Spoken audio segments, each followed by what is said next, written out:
Hello, my first members and Twitch watchers, to the first horror game nights of this month. And for the first time, we play some Higurashi When They Cry, the visual novel, chapter 1. Or episode 1. I don't know completely. But yeah. I thought, why not play this game? This is one of the few horror games that I actually own. So yeah. Also, oh boy. I have really no idea what will happen in this visual novel. Especially because I watched the anime, the original anime, the first 4 seasons, which, by the way, the 4th season, I hated. The first 2 seasons were okay. The 3rd season was... The first episode, the last episode of the 3rd season was... And the 4th season was just a complete mishmash of... What the fish? And holy fish. And for those people who don't know what the 4th season is, it's Higurashi Kira. I think. Kira was the name. And yeah, I have no idea what this game is completely about. I only know it's Higurashi, the visual novel, and yeah, that's it. I have not begun playing it at all, so I'm completely blind here. Let's start. Higurashi opening. Welcome to the world. I will be the opening, inviting you into this world. Don't play tough, please. Just enjoy the life in myself to the fullest. The difficulty is extremely high, but I hope you will enjoy the reward.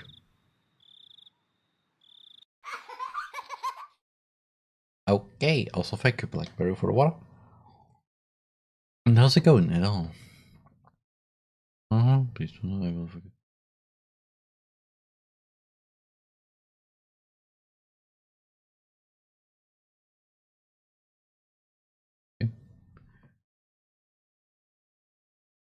And yeah, hello Blackberry, how's it going? Work of fiction, okay, good. How was your day?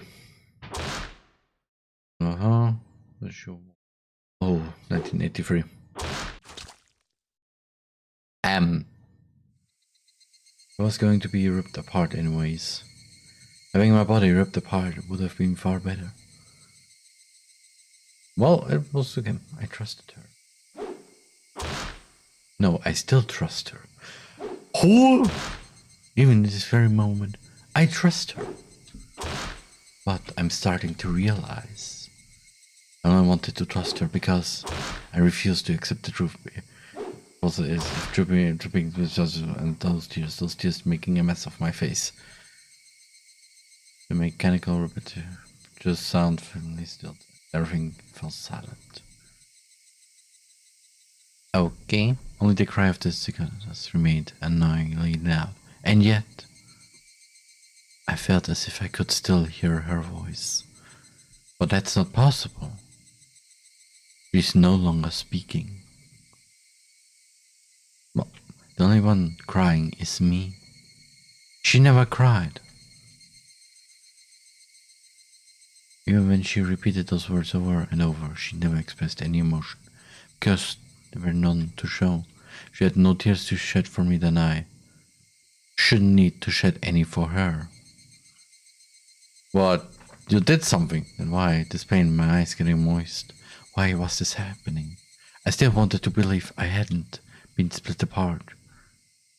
Yes, that's enough, right? Inside me, an inner voice whispered gently. Okay. My spirit had suffered enough in countless times. I recall they're over whenever I should just throw the battered thing away, except I stubbornly refuse to do that, haven't I? Blackberry, what anime did you watch? I'd feel better if I just threw it away. Even knowing that, I chose to believe it. Believe, didn't I? Yeah, because I can understand the painful struggle and appreciate it. Hey, me? I've tried more than enough. I'll acknowledge that much. So, isn't it alright to just take the easy way out? No. Besides, I'm not throwing it away. I'm leaving it behind with her. Like flowers by a grave. And now then, calm your nerves. Even though you can't feel your right arm, just lift it up.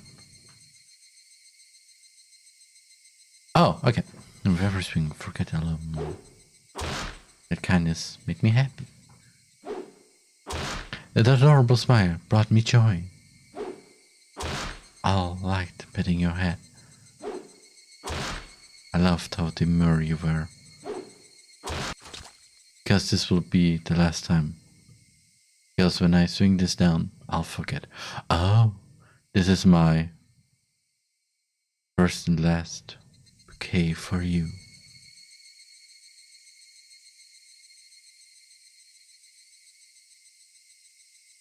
Perhaps I really did love you. Higurashi when they cried. That was an interesting opening. Farewell. Oh, somebody has been apologizing for a while now. I wonder what she's apologizing for. It felt wrong to eavesdrop, so I tried to ignore it. It had been a while since I at last went to the city. I only returned to attend the funeral of a relative.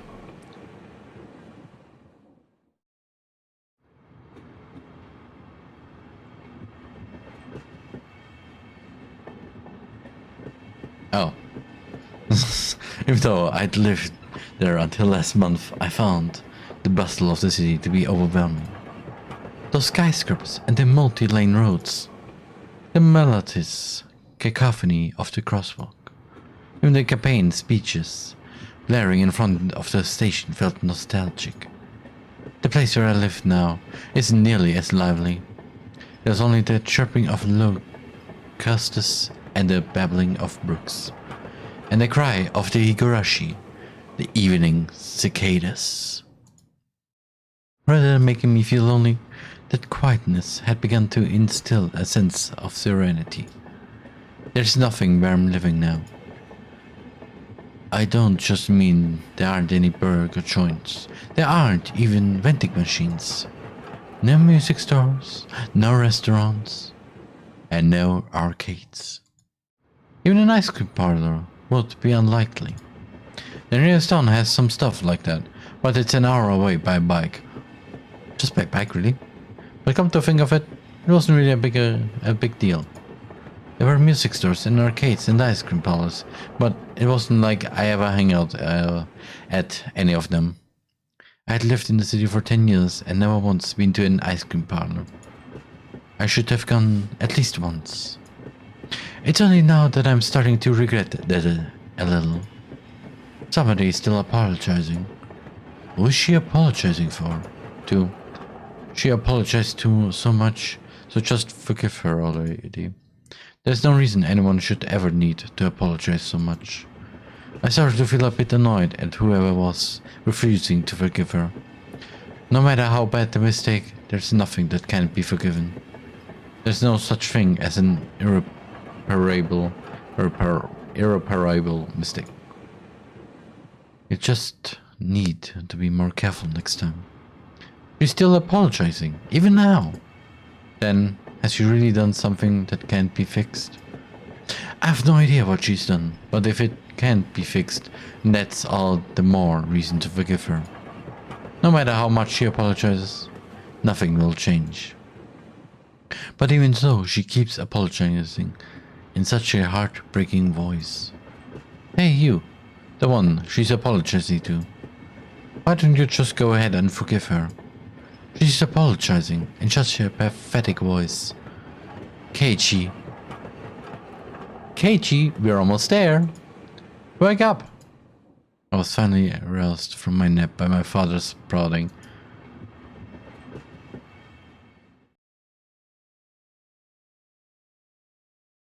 It seems the train had reached its final stop.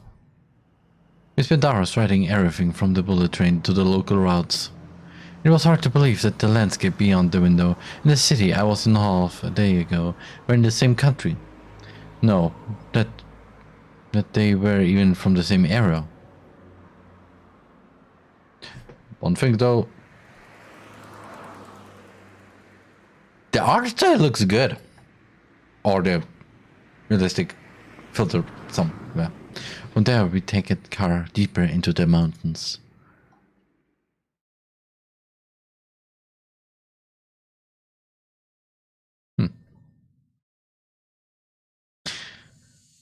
Past where the dense forest encroaching on the mountain road suddenly opened up. Inamisawa. They were there, where I live now, Inamisawa. You have to say, I did really pronounce it really good. Inamisawa. The place where time has its own little rules. And away. Even though we were approaching summer, the morning air still had a frigid bite. Although in exchange you could fill your lungs up with crisp, clean air. I mean, living in a village like that is just nice. Because there are not a lot of cars, there's just nature. And with nature there are a lot of insects. And yeah. Ripping open the window, I was greeted with a verdant expanse. Nothing but trees. Nip, nip. Oh, thanks for the nip, Blackberry. The neighboring house was far away on the other side. So I was probably the only one enjoying that view and that air. I filled my lungs with another deep breath. Since I started living in Hinamisawa, I learned that even air had its own taste. I watched that anime and I can tell you. Normally, no, but in this little village, yes, but that's not a good thing.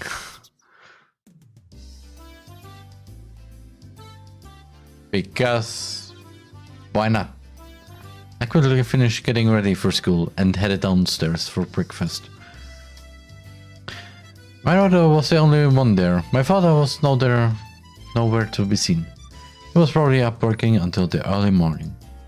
Dad had a rather unconventional job as a painter. It's such a laid-back profession. Get up when you want, sleep when you want, and work when you want. I was so jealous of that easygoing lifestyle. I even wrote for school that I wanted to be a painter when I grew up. Dad was ecstatic about that. Oh, it was just because it looked easy. I never tell him that though. Mom laid breakfast out on the table. Seaweed, pickled vegetables, raw egg, and grilled salmon. Sounds good. My mom was such a good cook. It was scary.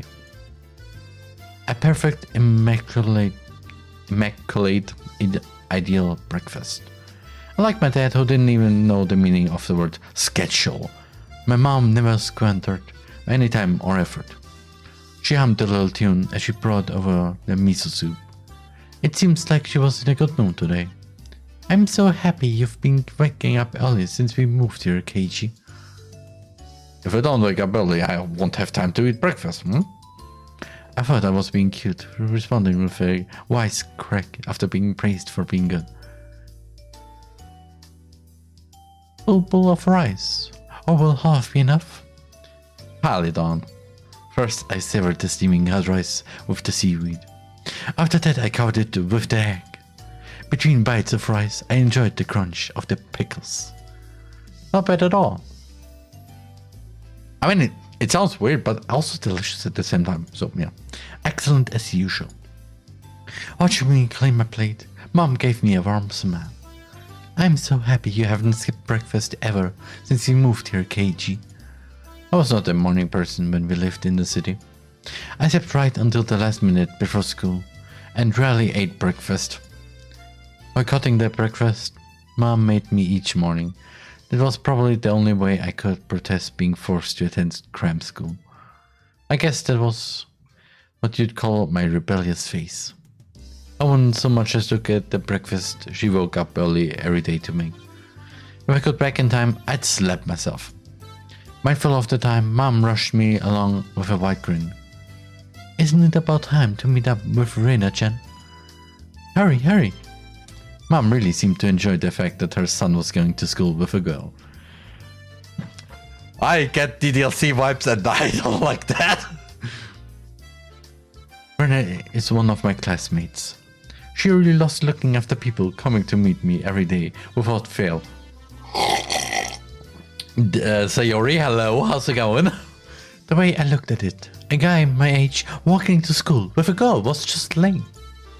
But well, keeping a classmate waiting for me every day wouldn't be very considerate. Again, DDLC, hello. Seriously though, how long does Reina wait there for me every morning? Taking one last gulp of miso soup, I raced for the door.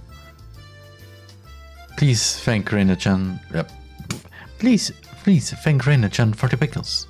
Come to think of it, those pickles weren't store-bought, were they? If I'd known that, I would have savored them a bit more. Morning! Where was this right now? Can we get... Ah, okay, we have just wall of text. Okay, good. Can I... No, I can't. Okay. And hello. Hello, cool. Keiichi-kun! Because of Sayori, because Reina is basically Sayori, I use my Sayori voice. Good morning! Her cheerful greeting was as fresh as the morning itself. You're always so early. You should try sleeping in sometime. If I sleep in, I'll keep you waiting. She's so conscientious and such a good person. If that ever happened...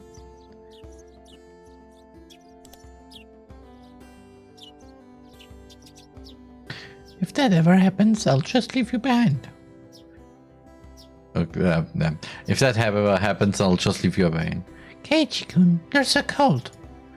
I wait for you all the time. I'll leave you in the dust. Without looking back.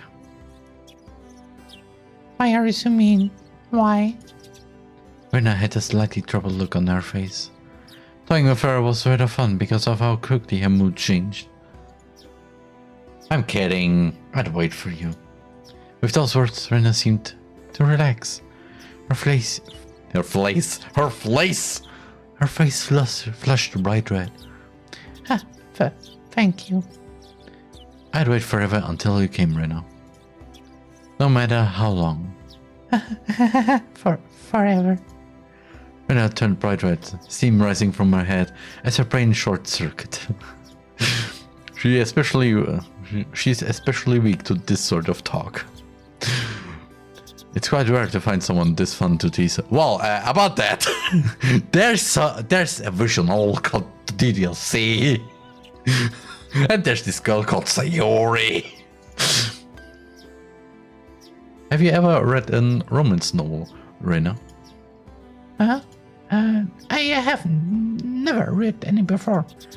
From that response, I gathered she was interested in them, but was too embarrassed to actually buy one. I couldn't imagine what would happen if she did read one. She'd probably turn red and pass out. Probably. Oh yeah, message from Mom. She says, thanks for the pickles. It was nothing. You're welcome. How were they? Not too salty? They weren't that salty. Actually, they had a pretty light flavor to them. It would have been fine to just be honest and say they were good, but apparently I couldn't beat that for fried. I'd like to ask something before that. Were you the one who pickled them, Reina? Or was it your mom? Why do you ask? Were they too salty? Her attitude completely changed as she began to panic frantically. Was it you, Rena, or was it your mom? Why are you asking me who made them? Why? Depending on who made them, my opinion of them might change drastically. She counted frantically on her fingers, trying to remember the amount of salt she'd used to pickle them. It wasn't like I was trying to tease her, but I couldn't stop myself. Okay, guys who take pleasure in this kind of thing are probably the worst. Guys like me. Yes, that's why I want to punch you right now. Her nervously opened and closed her mouth over and over, trying to muster a response. It was me. Delicious. Huh? Pretty good, just like the last ones. They went perfectly with the rice. Her face went brighter red again. She was completely spacing out. It truly was a lot of fun to tease her. I pray that Rena never gets taken advantage of by some lowlife. Keep at it, Rena. I'll train you until you handle it like the average person. Or so I decided to for myself. That's... I think. Let's go. If you keep me on waiting, we'll never hear at the end of it. Saying as she just keeps spacing out, otherwise I called Rena back to reality. Okay, that was me, okay. So we could make our way to school. This strange, easily trusted girl is Rena Ryugu. I'm sorry for my pronunciation. I've only known her for about a month, but I've come to realize it's not just her name that's strange. What do you mean exactly by that? Not only her name? Mi-chan, good morning! Coming up to the next rendezvous point, we saw another person waiting for us. Noticing us, she waved.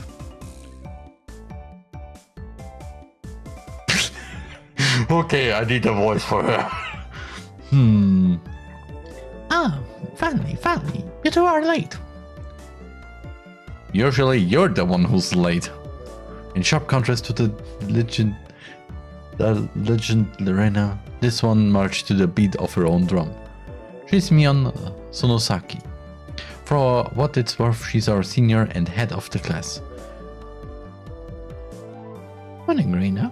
And it's been a while, Kei-chan. How many years? I was only off 2 days. You don't say. You were so much cuter back then. Mion's gaze started at my chest and dropped straight down, focusing on the point between my legs.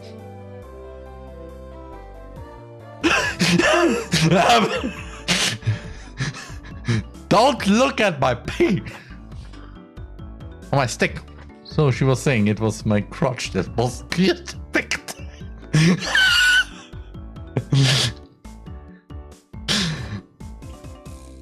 I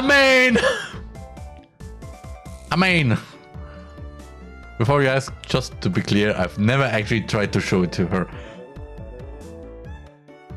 That doesn't make it better. That doesn't make it at all better. I've grown quite splendidly. You'd be surprised. Especially my 10-inch... Nah. Not only is he bigger, but he has also a mustache. Who is this now?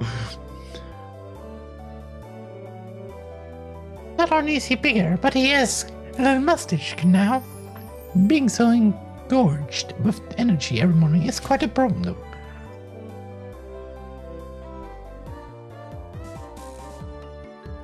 Being so encouraged with energy every morning is quite a problem, though. I'll introduce you next time, so be sure to greet him properly. Oh, you have a... Oh. Excuse me? Don't say next time. Right now, it's just fine. How about letting that little guy get a breath of fresh air morning? A breath of fresh morning air? Okay, what the fish is happening here?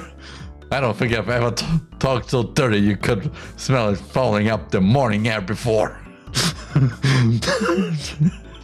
I can What the fish is happening here? Mion sure does act like an old man sometimes. I mean, technically...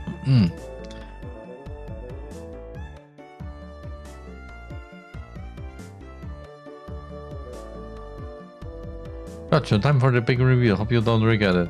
As my hand reached for my fly, Rena began to ramble in a near panic. Understandable. Hey, what are you talking about? What are you talking about? What are you talking about? Red-faced and flustered Rena tried to play dumb, but it was obvious she knew exactly what we were talking about. Yeah, his stick.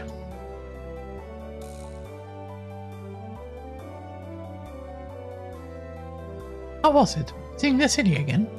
Mion switched careers, dropping the dirty talk and changing the topic to something more befitting the pleasant morning. Hopefully you also have your fly up. I only went for a funeral. I didn't have much time. So yeah, did you look for it? That thing I asked for? You're not listening at all. I just came back from a funeral. I didn't have any time to look around in toy stores. Toy stores and hobby shops are completely different, you know? It's really difficult to get Western stuff around here after all.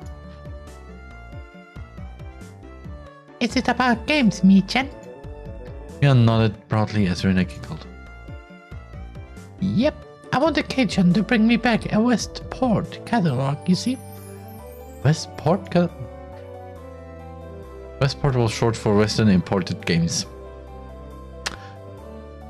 So basically,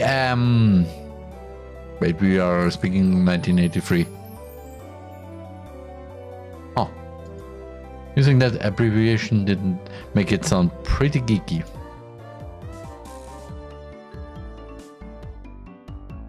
You can just get them sent you one in the mail, can't you? Well, I guess I have to now. I'm going to get another game full of hot action.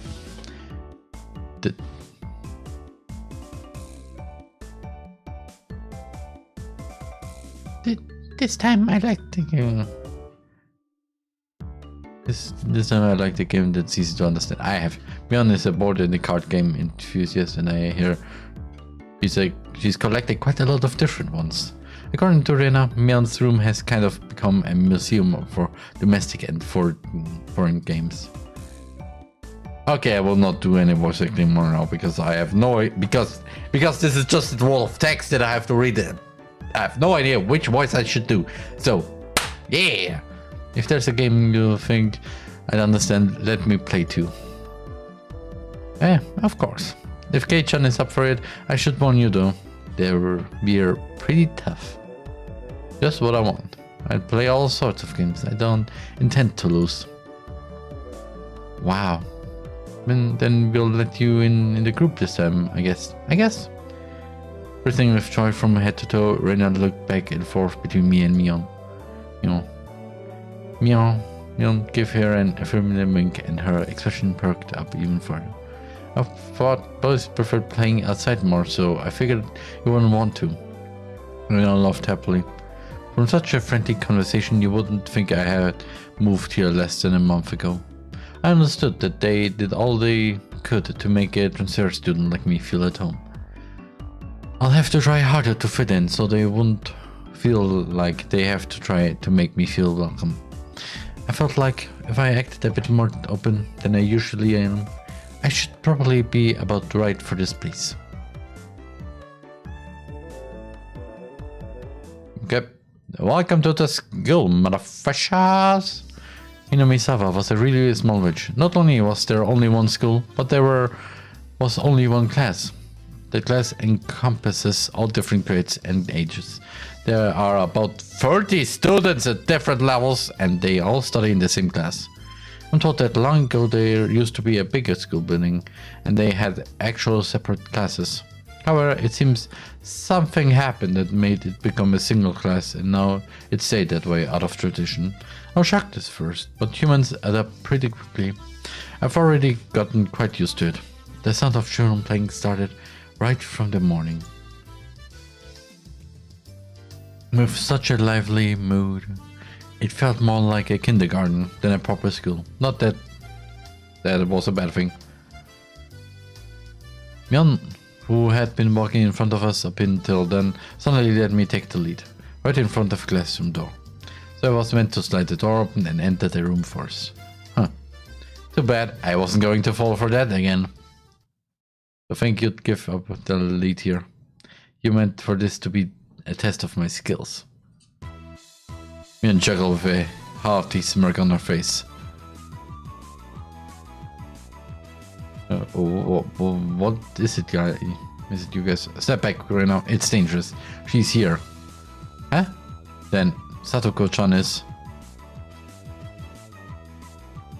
And her name was Satoko Hojo. She was a disrespectful, impudent, bossy kid.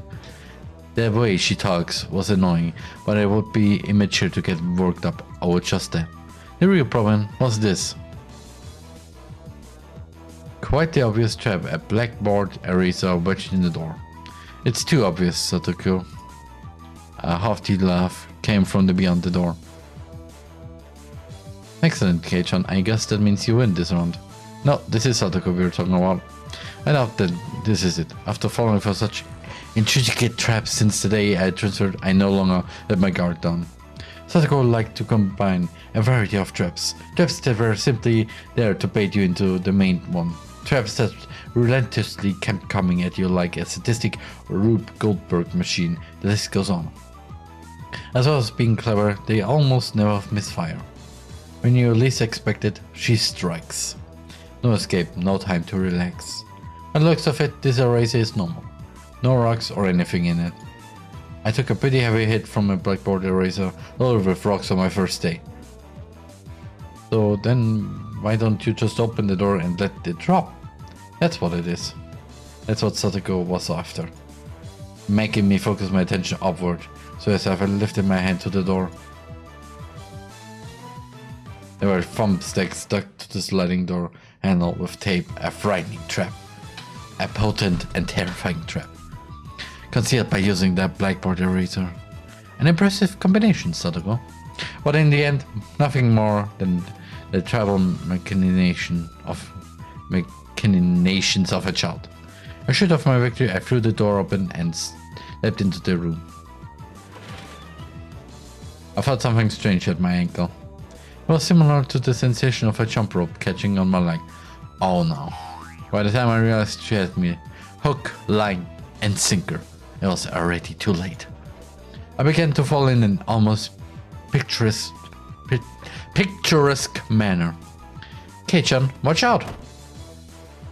Instinctively reacting to Mia's sure warning, I twisted my body in midair before I landed on the floor. Ow, ow, ow! A inkstone filled to the brim was placed right where I would have landed. I shuddered, imagining the situation I landed square on it. Also, I would only do the voices for the first line here. My, what do we have here? A fair morning to you, K-chan. K-chan, aren't we a lively one this morning? Still sprawled in an awkward position, I was greeted by a mocking voice. Also, yes, I used my Radatsuki voice for her. That was a step up from your usual trap, Satoko. I haven't the faintest idea what you mean. You're quite unlucky this morning. You little... Ow, ow, ow. It seemed that inadvertently sprained my back a little when I landed. Better than landing on that thing stone. A small hand gently rubbed my head. I need a voice for her. Pain, pain, go away. The small, dainty hand continued to gently stroke my head. You didn't sprain your back or anything, did you? You rub it like this, the pain disappears. I thought about asking how rubbing my head would help my back, but I didn't. It's not so much about what you actually do, it's the thought that counts. Yeah, thanks, Rika-chan. The pain's going away now. I like Rika. Yeah, Rika-chan, good morning. Good morning to you, Rina. Hey, good morning to you all. Higurashi greeted each of us with an adorable little bow. I mean, she's cute. It was infectious. Reina, Mion, and I all bowed back. You're such a good kid, Higurashi. So much better than Satoko. I glided in her direction. Satoko was whistling while rather deliberately trying to avoid eye contact. I am the very model of a good girl. Yeah, buddy. Sorry. A good girl who wouldn't set those nasty traps. Nothing but lies and slander. Exactly what proof. Ah. I picked up Satoko by the back of her collar. She looks like a misbehaved cat when I do this. But a cat wouldn't be setting traps. She's much harder to deal with. I'm sorry. I am sorry. Try saying that. If you won't say it, I cooked my indexing on my thumb, letting it tremble as I brought it closer to Satoko's forehead. I'm against violence. You don't even have any proof. Just so you know, my forehead really hurts. You can split plywood right in half. Stop, get away from me, you beast. Don't say that in a way people will misunderstand. We had an interesting beginning, okay? A small hand tucked on the back of my shirt. She's been lonely since you were gone for 2 days. Higurashi really is just so. How could I do anything more after being told that? I tried to release my grip on Satoko, who at this point was on the verge of tears. She still had her eyes clamped shut as she braced herself for the forehead flick.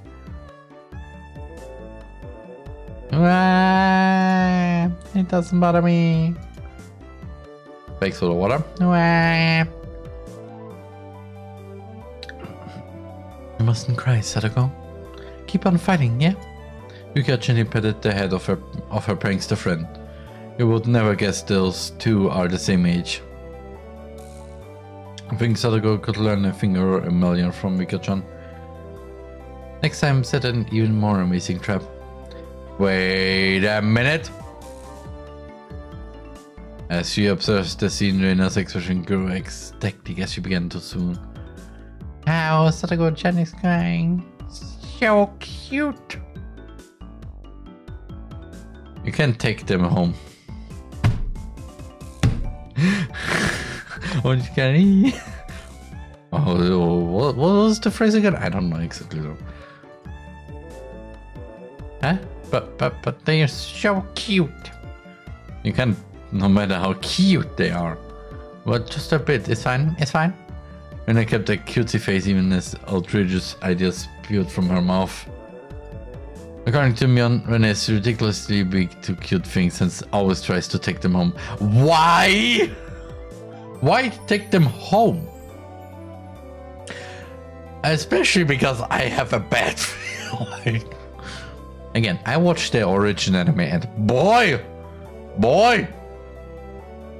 I don't want to being taken home by her. Unless it's for this one thing, then maybe. Object or person. Killing is bad, but abducting people is even worse. Give it up. Then again, just looking. That should be right. Fine, right? Rena swooned over Satoko's frying form. If a girl ever goes missing in Hino Misawa, I'll be forced to turn Rena into the authorities.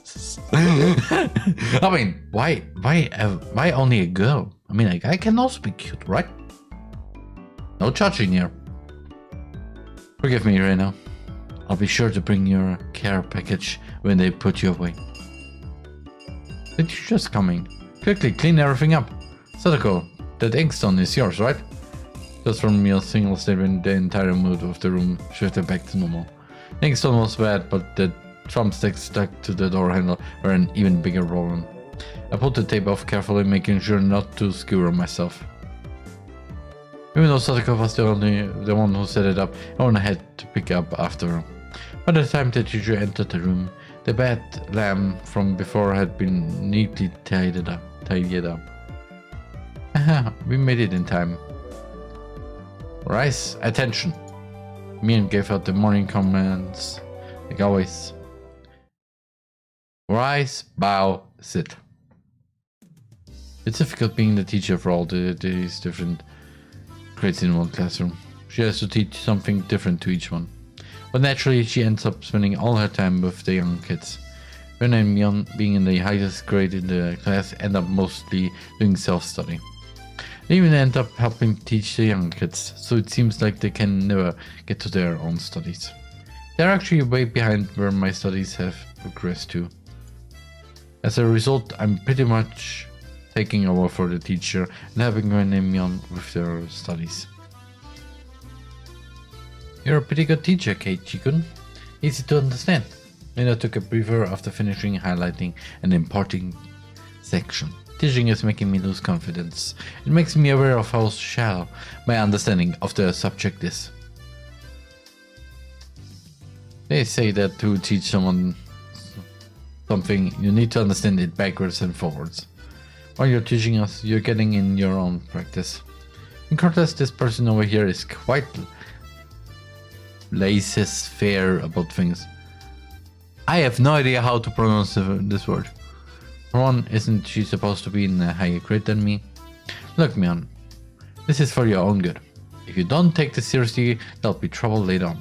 With these marks, it's not like I'm aiming to go on to a prestigious school. I'll be fine as long as I pick up what I need to know for the entrance exams, a little at a time. A staunch defiance was really something else. This was a different type of relax than somebody who already knew what was going to be on the entrance exams. Mi-chan, Keiichi-kun is doing his best to teach us. We need to try it hard too. You're such a good and honest kid, Reina. I'll make sure you guys get accepted into a good school.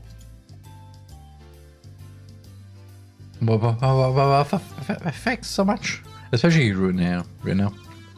Private lessons, just the two of us. Private lessons? A puff of smoke shaped like a halo popped out of Rena's head. Is this an anime turned real in a visual novel?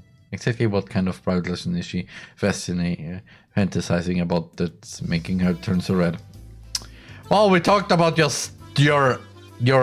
standing stick before, so yeah.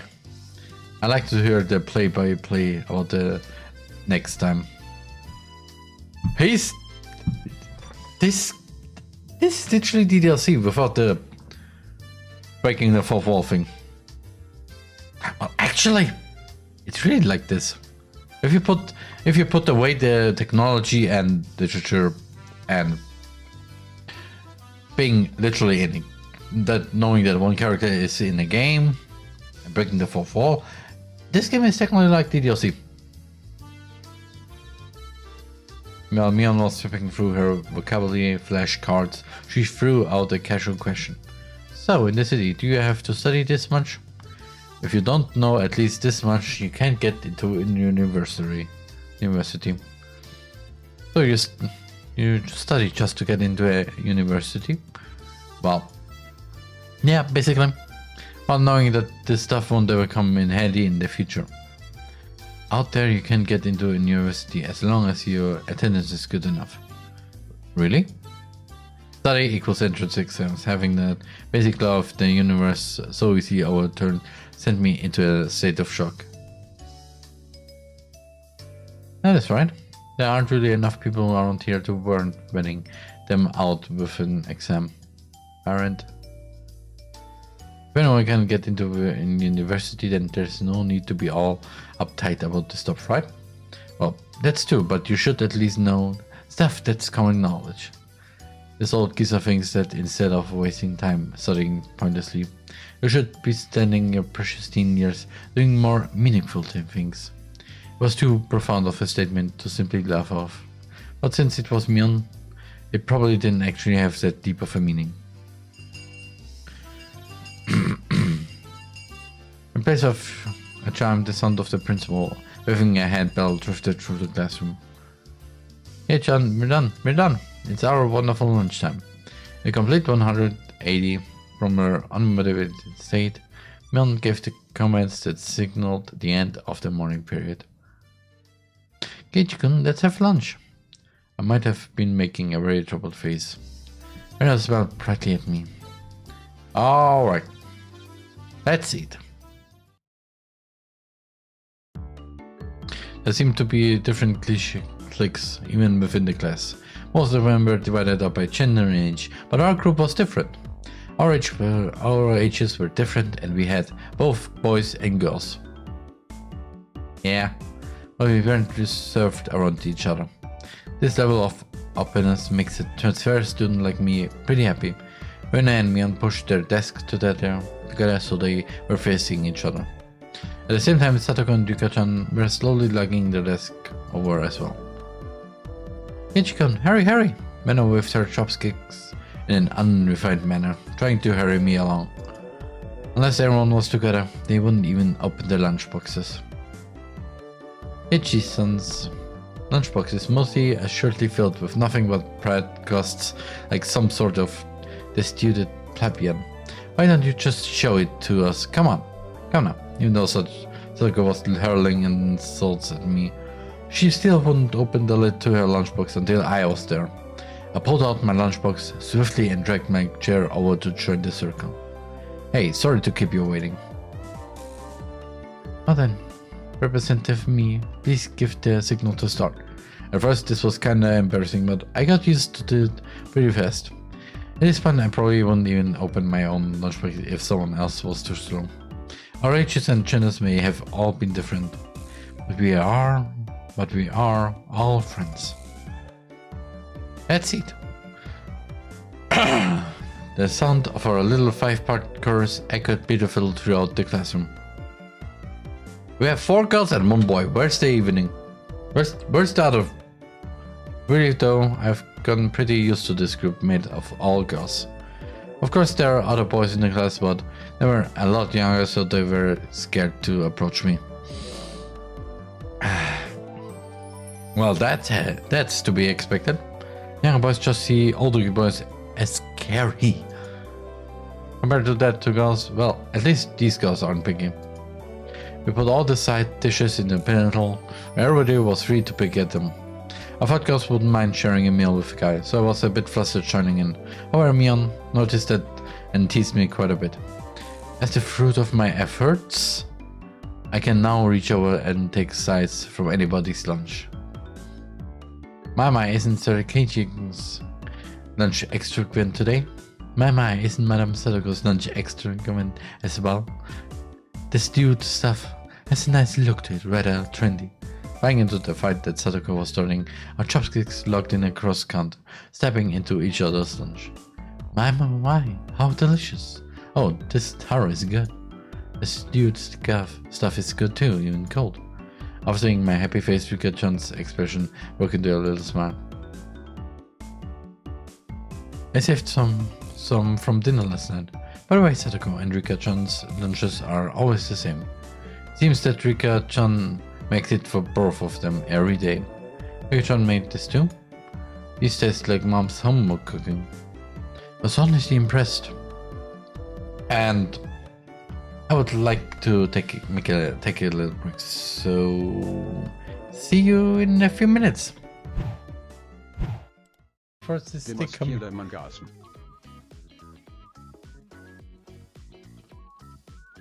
I always like how this always ends with who is the Air Force? Well, the Air Force is the community.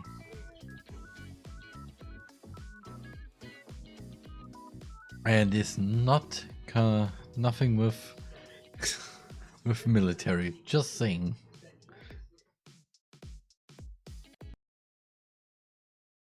Östlich. Nöstlich? Nöstlich. Hört sich an wie Cerealien. Die neuen Nöstlich-Frühstückszerealien. Sag es in Hauru-Stimme, dann ist er besser. Dann sieht es besser aus in meinem Stream. Mal in der Mimi-Stimme. Die neuen Nöstlich-Frühstückszerealien, die schmecken wie Hundesohn. und riechen auch danach. Ist der Tisch zu hässlich und modern? Able to ugly and modern. Meine Freunde haben einen Stuhl. This says it's Meine Freunde haben einen Stuhl. Yeah, they only have one chair. Just this one chair. There's no other chair. They only have one. For some fishing reasons. Eine junge Dame in sehr aufreizender Unterwäsche aus der Wohnung. Du hast gerade die Pizza ihrer Mitbewohnerin gegeben. Und sie kniet sich vor dir hin und strollt vor dir auf den Boden und hält dabei die ganze Zeit den Augenkontakt. Dann steht sie auf, verbeugt sich und redet mit dir. Da gehst du doch nicht in die Wohnung. Well, actually.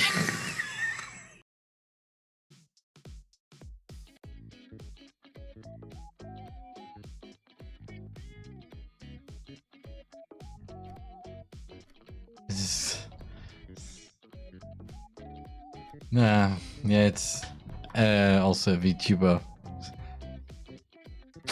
Au! Ouch! Ouch! Yeah, that was mountain.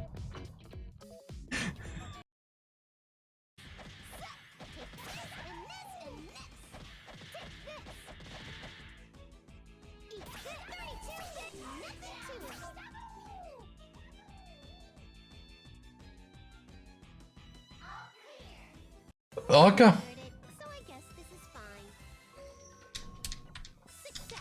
Ich habe gerade auf einer sehr dummen Sache gerade das passiert. Naja.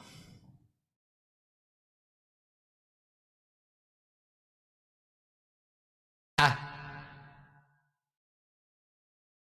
Aber ja, eigentlich. Das war jetzt sehr gefährlich. Aber ja, ja, also.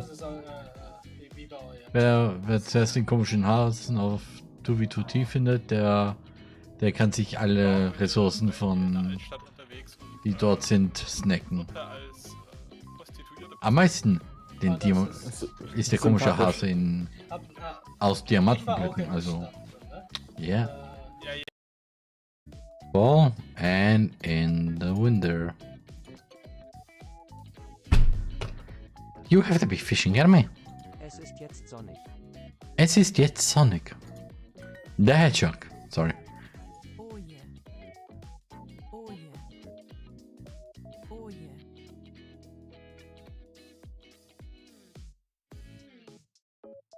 Oh yeah.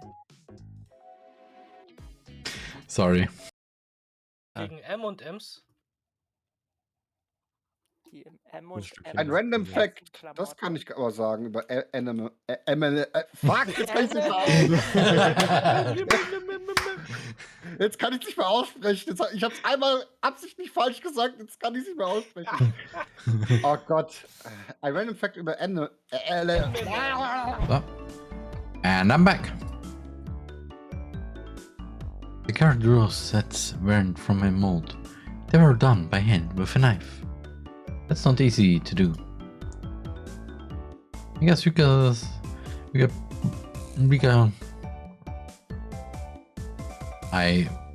will not do this anymore. Rika's just good at this sort of thing. She's really good at sewing, laundry and stuff like that. Amazing, right? Amazing. Rika is quite exceptional in many ways. Ho ho ho ho! That's nothing for you to boast about. Rena's actually better at cooking than I am. Huh? Well, you know, it seemed that the topic of conversation switched to Rena when she wasn't expecting it, making her blush and trip over her words. Rena's lunch really was the star of the table. Not only did it look good, it tasted good. Everyone else pulled from Rena's lunchbox constantly. Everyone liked this one so much before, so I made a lot this time. It's good, I hope. It's good, high marks for me. Ah, Mion, you're taking too much. Knocking Mion's chopsticks aside, I reached out, trying to secure my own portion. Sadako and Rika reached over at the same time, and a struggle ensued. Everyone shoveled in mouthful after mouthful while praising it, and Reina's lunchbox was soon empty. It was kinda bad that no one thought that to leave any for Reina, but Reina seemed rather satisfied as she looked on. How did you like it? Isn't Reina an extremely good cook too? Quite different from Keiji. I said that's nothing for you to boast about. You're not much different from Sadako. Keiji. Can you tell the difference between broccoli and cauliflower yet? Sadako's face went pale.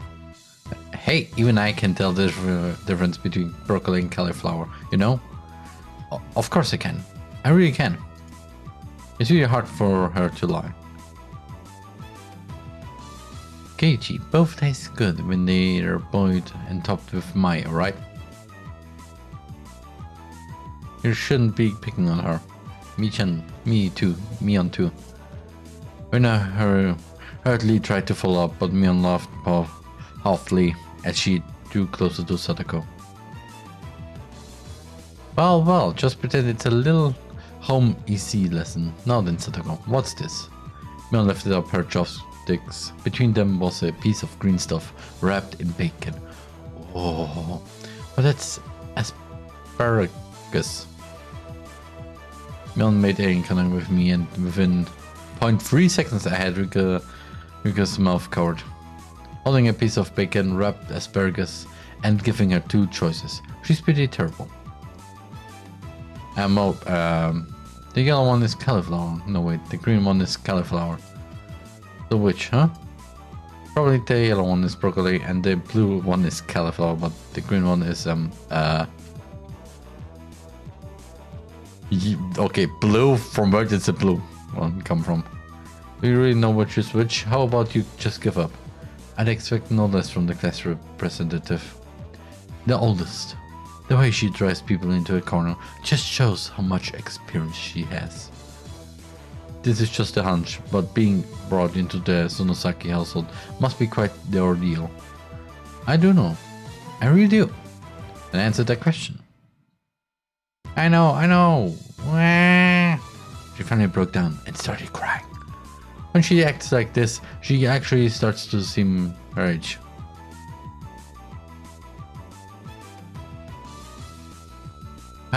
How cute! When I entered the state of euphoria as Sadako bawled her eyes out. When I was in a state of bliss as she rubbed her cheeks against Sadako's head and smoothed her. Really, a very content face. On that, wouldn't care if the world ended right then. It was that kind of smile.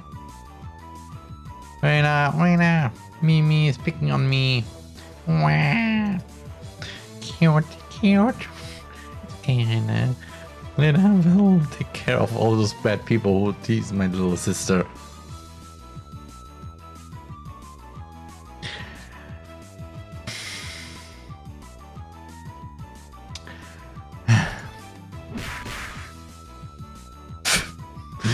I will not say that. It was like a flash of lightning. What was that just now? Both of Reina's fists shot out at supersonic speeds, striking Mion and me crowding our faces. Before we knew it, Mion and I were sprawled, spread eagle on the floor, staring up at the ceiling with matching welts on our faces. This is the first time you've gotten one, right? Today, she went easy on us. Easy? You mean there's nothing harder than this? With that, Mion and I both slumped our heads back to the floor in unison. From now on, I'll be careful when I'm within striking distance of Reina.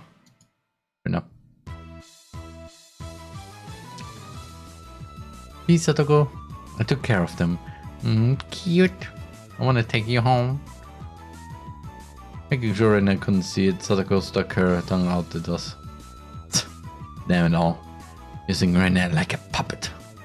Rika messaged our bruises without saying a word. Massaged. And lunch break is over. Time for the afternoon period. Or no matter what they had held, the last school bell always came too soon. Our shadows scratched off into the distance. Hey, Keiichi, tomorrow do you have plans or anything? Or anything? Huh? It was such a direct question from Minno. I inadvertently blushed. If it was for a date, then wouldn't you do it more subtly? When I saw me lost for words and realized that I had misunderstood and turned red as well. No, I didn't mean it like that, you see. So apparently that wasn't what you meant. But since it's always fun when Rena's in a panic, I went along with it a little. Oh really, so it wasn't meant that way. Huh? Tying it up, I slumped my shoulders, feigning dejected. Keiichi, why are you so disappointed? Why? Why? Meow. Unable to hold it any longer, Mion slapped me on the back. I see, this old geezer never knew you could push her buttons like that. Huh? What was it? What is it? Mion was rolling on the floor, clutching her stomach, or in a flayed around, completely bewildered. I couldn't help but start laughing as well. Feeling just a bit guilty, I ruffled Rin's hair. Kidding, sorry, it was a joke. That was my fault. She really is a cute one. Huh? A joke? Since when? Since when? Huh? About halfway through. Halfway? So Keiichi, that means you weren't acting when you blushed at the start? That means it was only a momentary lapse. But there was no way Mion would let such a delectable detail slip by her. Well, you see, saying anything more was also a bad idea. In my bewildered state, I slipped further into an unfavorable position. After that, Mion continued to tease me about it for a while.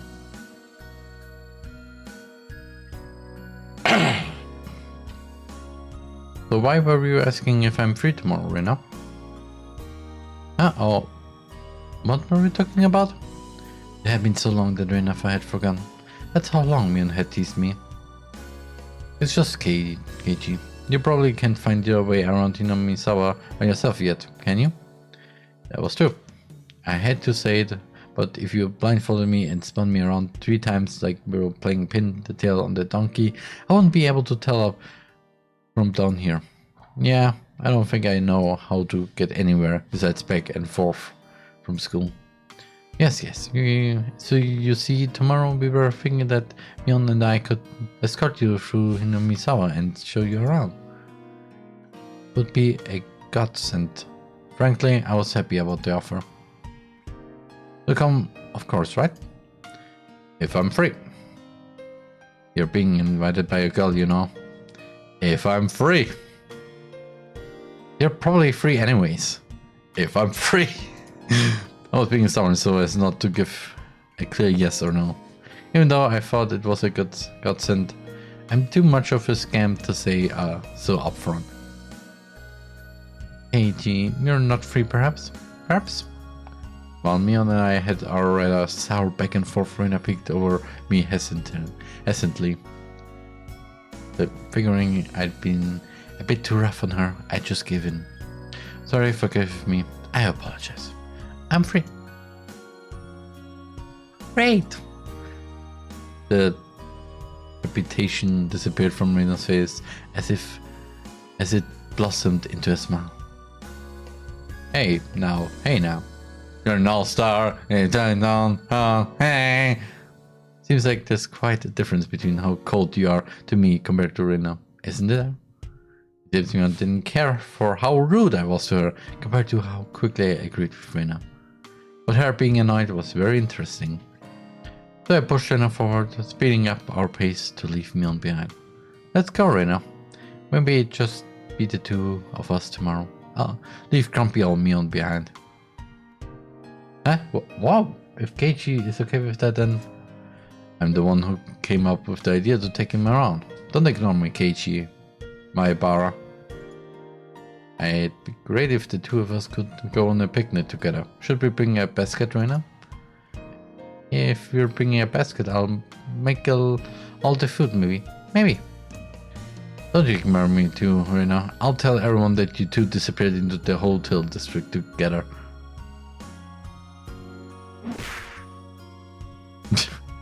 Well then, I'm going home right now to start making it. Ow! Tomorrow is going to be fun. Later, Keiji, Mion. Bye. Yeah, buttoned off like she was walking on the moon. After the dust settled, all that was for me was standing next to me and rolled out on the ground. That was what on her face. Are you alright? There was over 2 meters between you guys. Since you came there, they've become sharper. Old Gisa's body can't handle it. Maybe it'd be easier if you stopped saying stuff that makes Rina want to hit you. Yeah. Or else this will end up being Mion's slapstick comedy hour.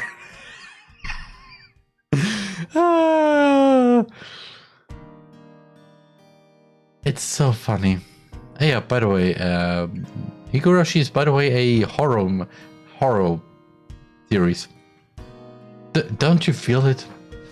I mean, the beginning, yeah, it was mostly, what the fish? Yeah, if that happened, the results might be fatal. Don't feel bad, Mio. You're probably the only one who can dodge her chaps. It felt like it was her knee, though. Could it be that we were hanging around with an unrivaled martial arts master? Maybe someday we'll see her debut in an extreme contact sport. Well, actually, if you can't lose to Reina, you can't lose to Reina. You need to train up and have a rematch. Okay, Keiichi, you should. This old Giso will root for you. Mio and I reaffirmed our determination to discover. I'm sorry. Mio and I reaffirmed our Undertale joke to discover a way to counter Reina's infallible technique.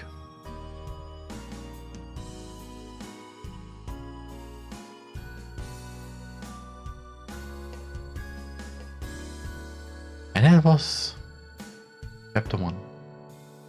I mean, if 3 new tips we are mixing, we don't have a uniform.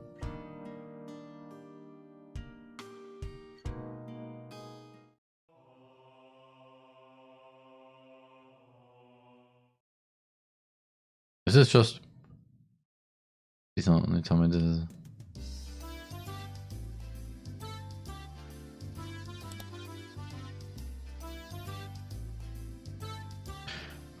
Can I? Sorry, now we're the same age. Yes, that's right. We're the same zodiac animal too. Hey, no, it would be weird if we were the same age but not the same zodiac animal. That's not true. If your birthday isn't the same, then you can have different animals, even if you're the same age.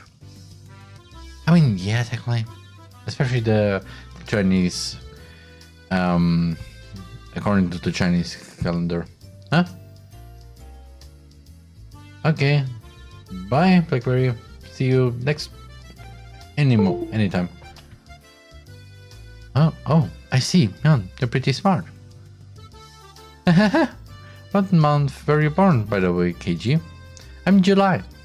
Rena smirked and puffed up with pride. Hey now, what's the meaning of this? She's not planning to be all high and mighty if her birthday is a wee bit sooner than mine, is she? Eh, don't even. It's impossible to challenge me by my birthday. I wouldn't even mind you if you bet $1 per month. Huh? Why? Rena panicked at suddenly being challenged to a wager. Given how panicked she is, I'm certain she doesn't have much allowance left this month. It's just sending her into a panic about something as simple as a birthday is so fun, I can't help myself. So that means you were born in April, Keiji? Right on. Too bad, Rena. I'm already far older than Rena. Oh, I see. And you're the same age as Mion. Well, it's just a few months.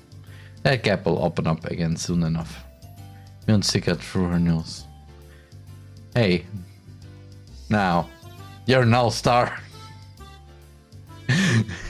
Sorry. I just, it's that's not something to get all high and mighty about. As if I'm one to talk. Now that you mention it, you're in a higher grade, right, Mia? If you're into underclassmen, then I can be an underclassman from now on. Hey, Mion, you're not making any sense to me. Me too. Just by seeing Rena's blushing face, you could tell she knew exactly what she meant by it, though. And Satoko and Rika are underclassmen. Grade is so different that they should be in a different school, shouldn't they? Keiji, your tastes are a bit too young, I think. You're not making any sense yourself, Rena. I'll just cap onto her head and scruff it up a bit. Stop it.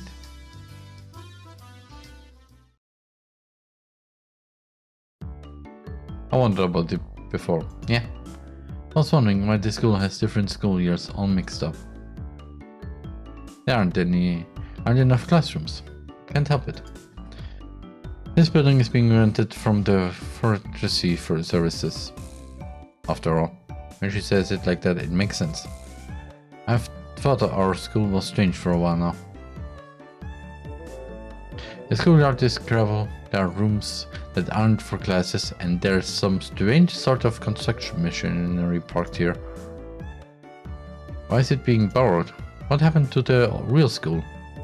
There was one here forever from before the war. It got dilapidated. They closed it down. It probably was a grand old schoolhouse. Well, because of that, the students would have to attend the school in the city. That's really far though, you know? Which school would that be? You know, there's a school if you pass by the Okinomiya train station, turn at the hospital and head towards the pediatrics department. What? So far. I couldn't tell where that was by the location, but I understood it was pretty far from Rena's direction. Oh, that's why. The guys that didn't want to commute to Okinomiya rented out the building from the forestry services and are attending this pseudo schoolhouse here. About half the children in Hinamisawa go here. There are quite a lot of kids that come here on bike. Well, since they're attending this really messed up school, it might be pretty hard for them to get into higher education. That's not true, Mian. If you study properly, you can go anywhere you want. Yeah, that's right. I totally agree with Rena on this one. Yes, that's right. Let's try our best. All of you, try your best. This old man will be rooting for you. Not just us, you too. You should be preparing for exams, shouldn't you? Your future is bleak with grades like this. Fine, just fine. If I get stuck, then I just mooch off Keiichi's as he works forever. What do you mean by work forever? What do you mean? Hey, you're too loud. Be quiet during self-study. The teacher yelled at the three of us. It was completely our fault. Sadako saw it and chortled huffily. I stuck out my tongue at her in response. It's just as Mion says. This school has nothing to do with higher education, but it makes up for that by having lots of valuable things other schools don't. A lot of friends.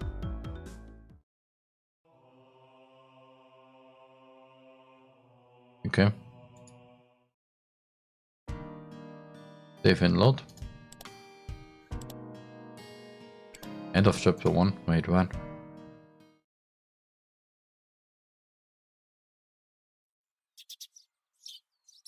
Also, wait a moment, I forgot to make fill up my water, so ERB. I hope to make the popularity boom, breaking the barriers of gender, race, and negating our world's pesky gravity. That way, everything will be sucked into the black hole of cuteness that you are, uniting all of the industry. And in the face. It would I like the snap face. In all quests, and even keep that It just basically says, cases. so. I took it a little too easy on the morning of my day off. I was totally late. Today was the day Reina and Mion were going to show me around Hinamisawa. Reina and Mion were already waiting at the meeting place. Also, nice clothing, especially because everybody who never watched Higurashi but saw a few screenshots, probably you get PTSDs right now from this wonderful Reina. Also, Keiji, you're late. Sorry. The show I was watching last night was really interesting. Blame that. Oh, so that's your excuse for being late and keeping two girls waiting. You just got here yourself. Last night's episode of A Day in the Life of was interesting, wasn't it? She was just as guilty as me. When I was carrying a pretty heavy looking handbag. Wait, what is that? Mion answered my unspoken question with a wink. That's right, Mina really did make a picnic. Keiji, after you left, Mina pulled out all the stops. Not like I forced her to do it. It was nothing, so don't worry about it, okay? She's been like this since last night, you know? Can you take responsibility for this? Okay, little something. I like the little accent on the lips there on Mion's face. Alright. I am a man after all. I'll take responsibility. Huh? Responsibility? For what? For what? Not for the baby though, because there's no baby yet. As we both turned around slowly to look at Reina, our gazes drifted towards the massive handbag she was carrying. It didn't seem logical feasible that it would be entirely filled with lunch boxes. Except this was Reina we're talking about her. About 2 kilos, I guess. When I was picking it up, I could see she was struggling a bit. I say 5. You're exaggerating. Keiji is a boy after all. I thought he could probably eat a lot, so I made a lot, okay? Let's get going. Evo! Just from the way she was lifting it up, I couldn't believe the only thing in there was lunch boxes. Correction, I say 5 kilos too. I'll help out, but all of it needs to be eaten. I won't forgive you if you make your inner set, got it? Only thing I could do at the moment was exercise a bit to make myself hungrier.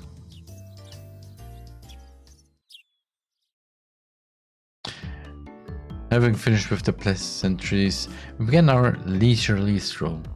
A carefree walk bathed in the gentle morning sunlight. I could never even imagine something so wholesome existed during my time in the city. These were the boonies, after all. No lonely desk jockeys trudging to work on the weekends or there. It really was a nice place, peaceful and quiet. Oh, your background. As sparsely populated as the village was, you could still run into people just by walking around. Ah, good day. Good day. Oh, you would be my Barakun, I believe.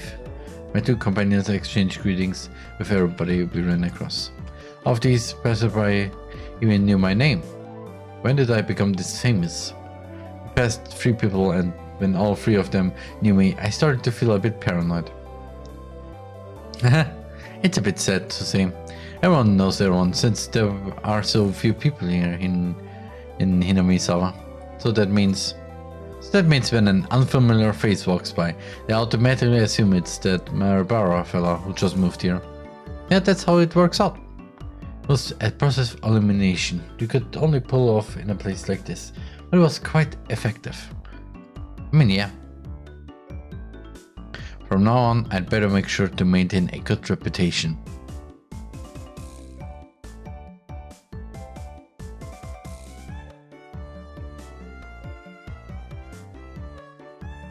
The day I'm discovered accidentally gawking at a dirty magazine in a bookstore, I can expect all the villagers labeling me as a lech by the next day. Misawa is not to be trifled with. Yeah. That's not the end of this nightmare. Of course I know them. The first person we met was old man Takesu from the Makino bike stop. His hobbies are bonsai and playing the flute. Next we meet the grocer's second son, Daisuke.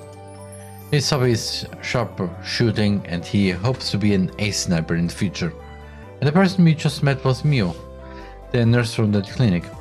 Her hobbies are birdwatching and photography. The names of everyone we pass by. And even their profiles? Seeing my surprise, Mio and Rina exchange looks and burst into laughter. Well, yeah, we're not like the city where people hardly know their neighbors. I hope also they only know their hobbies. If it's more like, oh yeah, also her measurements are. At this point, you just go, yeah. I think it's time to move out. Let's try it on. You there? Who am I? Haha, you're Keiichi, my Bara. You say some mean things, but you're actually a kind, shy person. It's been 3 weeks since you turned 30 year. Your hobby is taking afternoon naps. Lately, you switched over to wearing boxers. Didn't you? That's enough! That's enough! Boxers? Enough of that. Apparently, there's absolutely nothing you can keep hidden in here. Not even in your paints! Especially, how did you know about what's in my paints? Like, how? You know, Misawa was not the place to be trifled with. Trifled, I don't know. This feels more like you guys are showing me off rather than showing me around. That's right. We are parading around like this after all. Don't you all think so too? The Keiichi is fitting right in here in Hinamisawa. The population in Hinamisawa is shrinking. So the villagers welcome anybody who's new here. What about brushing it off with something to the effect of, you're kidding me, but I held back. Had I ever greeted someone who just moved into the city like this before? Thinking about that made me believe what they said wasn't a joke at all. Past another person. Of course we were called out to, again, the same way. Oh my, good day. It's wonderful, sir. Seeing you getting along. This lady here is Fujishima-san. Good day. Oh my Barakun, how wonderful for you, having a lovely girl on each arm. How are you?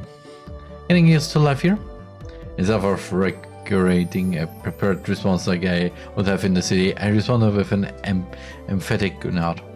The old woman chuckled, voicing her appreciation of how energetic I was. Good. As I looked back over to Ren and Mion, they gave me a wink. So now then, about time to have lunch, maybe? Maybe? Rena's brilliant smile signaled the approach of an event that both Mion and I were trying to forget. We both looked at each other. I'm a man, I'll do what I can, but it's just too much. It's fine, Keiichi. Leave it to this old man. Mion has never seemed as reliable as she does right now.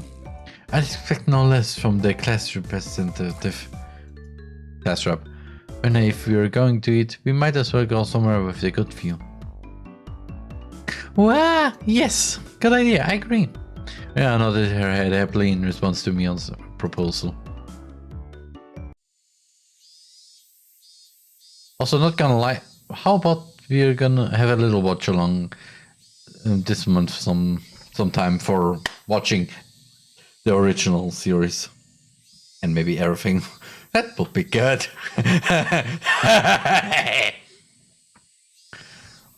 Cresting the top of a stone stairway, a shrine drawn straight out of my imagination appeared before us. It had grown a bit through the years, but the fallen leaves had been swept up, giving it a tidy feeling. This here is the Furuta Shrine. It's probably the place with the best view around. This place, be sure to remember it. On our next brigade, a festival will be held here. Isn't it a bit too early in the season for a festival? The Higurashi isn't a summer festival. Long ago, it used to be a celebration of the end of winter. I was embarrassed for assuming that festival had to be held in the summer. Now then, spread out the lunchboxes. And there, various colored lunchboxes were placed one after the other on top of the plastic sheet. It sure did smell delicious. It was Rena's home cooking. It went without saying that it would be delicious. But is it even possible to finish all of this? Hey, Mion, I'll take more than just a good few to get this all done, you know? Good afternoon. It was Rika and Satoko. Why are they here? Mion grinned all over me. I see, this was her secret plan to power in numbers. You have my thanks, Mion. Following up when all the pieces are in place is my specialty. We just had to come since there was such a commotion. What is the meaning of this? Take a look. It's time for lunch. Buffet style. A handmade gourmet meal by Rena. I can see that much. Why have you laid out the tarp on our property? The temple is public grounds, it's not yours. Ichi is right. This is everyone's property. Wow, Rika is such a good girl. Have a seat. Eat with us. After opening up a spot for Rika, and I promptly turned my back on Sadako. Hold on one sec. Where's my spot? No spot for you and nothing for you to eat. Don't worry, there's some for you too. I'll eat all of hers. I will not allow that, Rika. Rika! Here, chopsticks. Both Sadako and I leapt at the boxes, having it out with each other. And back to that. Man, really. KG, you're really good at leading people on. You might have a talent for this. Have a plate, one for Mion and Rika too. And I whipped out pairs of chopsticks and paper plates. If we don't hurry, it'll all be eaten up. That's right, okay. Shall we commence this battle? Please, eat a lot. That's enough for everyone, Rena said as she opened up the thermos. Just then I realized that this lunch was made under the assumption that 5 people would be eating. It didn't change much how much there was, but the implication behind it was different. I will not allow you to have this hamburger. Ow! Using elbow is against the rules, Sadako. Grabbing the back of my collar is also against the rules. It was a tough battle, blocking with her full momentum and an elbow in the opening moves. Sadako appeared to have the upper hand, but the difference in our proficiency with chopsticks proved that we fell and gave me the upper hand. The last meatball! Sadako Hojo has been bested. No! Sadako and I amiably began choking at the same time, falling backwards and spasming. Rika patted me on the head to clear it, even though it was actually stuck in my throat. Seeing that made her blush and breathe heavily in excitement. It was almost like flowers were floating all around her. None advised Rena to refrain from saying anything that could get her locked up. I want to take you home. This is how our meals usually go. I do anything in my power, just so things could stay like this. Then an intense battle calmed, and finally everyone reached a point where they could begin talking. Receiving tea from the thermos, I let out a small sigh. I do wonder why there are so few words in Japanese to praise how something tastes. Is it because the idea of togetherness during a meal didn't begin until the modern era? It seems that long ago people ate in silence. It must have made the people preparing food a bit sad, don't you think? It's probably because back then the people were busy while eating and didn't have the time to compliment the flavor. That's just you. But you know, just hearing that it's good makes me happy. And my effort was worth it. I mean, she blushed a little, and she said that it was delicious. With absolutely perfect timing, Rika struck Rena directly with praise. She looked straight at her with an expression of bewitching innocence. Huh? After another unintentional noise, a ring of smoke rose from her head with an audible poof. Rika, I'm gonna take you home. No, I mean, thank you. It was really delicious. Rena flushed red with excitement, embracing Rika and rubbing her cheek against her so hard you could almost hear it. To reward Rika for her praise, ta-da! These are special. 2 apple rabbits. After sticking toothpicks into them, she thrust them towards Rika. After Rika accepted them, the mood suddenly shifted in a bizarre way. I don't like that, especially because music is only stopped. What is it, Sadako? What's with that defiant look? Has everyone prepared proper praise to receive apples from Rena? Don't push yourself. What kind of praise can you think of with your weak vocab? Oh, well then, allow me to show you. After Sadako flashed Mion and me a defiant look, she changed the tone of her voice suddenly. Hey, so Rena's lunch? Sadako thought it was yummy too. Sadako looked up at her proudly while talking cutesy. What? How was that praise? That's not even persuasion by tears, that's persuasion by cuteness, isn't it? This is a Rena Limited special skill. So she blushed and her head spun, waving around in circles. Don't fall for it, Rena. Oh, Of course, that was for the impossible. Rena clumped Sadako and began rubbing her cheek against her. cute. Sadako is so cute. Take her home now. Swoosh. Stab. Push. Sadako was also presented with apple rabbits. After stuffing them into her mouth, she looked over at Mion and me again with that defiant gaze. It only took 5 seconds to take down Rena. That's unfair. I think she had such a trick.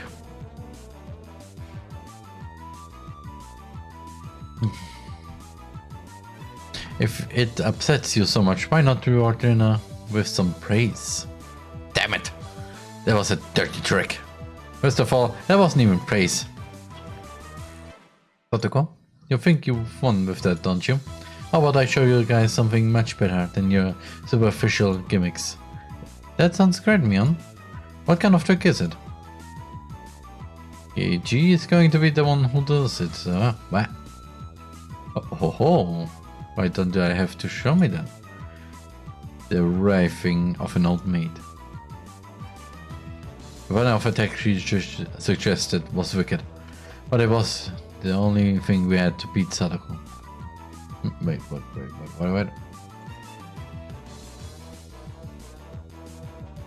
After sipping my tea, I started talking very naturally and calmly. Perfectly. It really is good, isn't it? This is all freshly made, right? Ah, no. Actually, almost all of it was frozen stuff. Then which one did you make fresh? Well, it's embarrassing to really have to say, must I? From the synergy of boy plus handmade lunchbox, my expression had melted into euphoria. I already know. This one, right? And I turned an even deeper shade of red. The words, I can't believe it, practically written on her face. How can you tell? I believe. How? That I made it? Of course, Mion had told me beforehand. It's been perfect so far. After acting like I was shy, I avoided a beat. Next would be the finisher. It had your smell.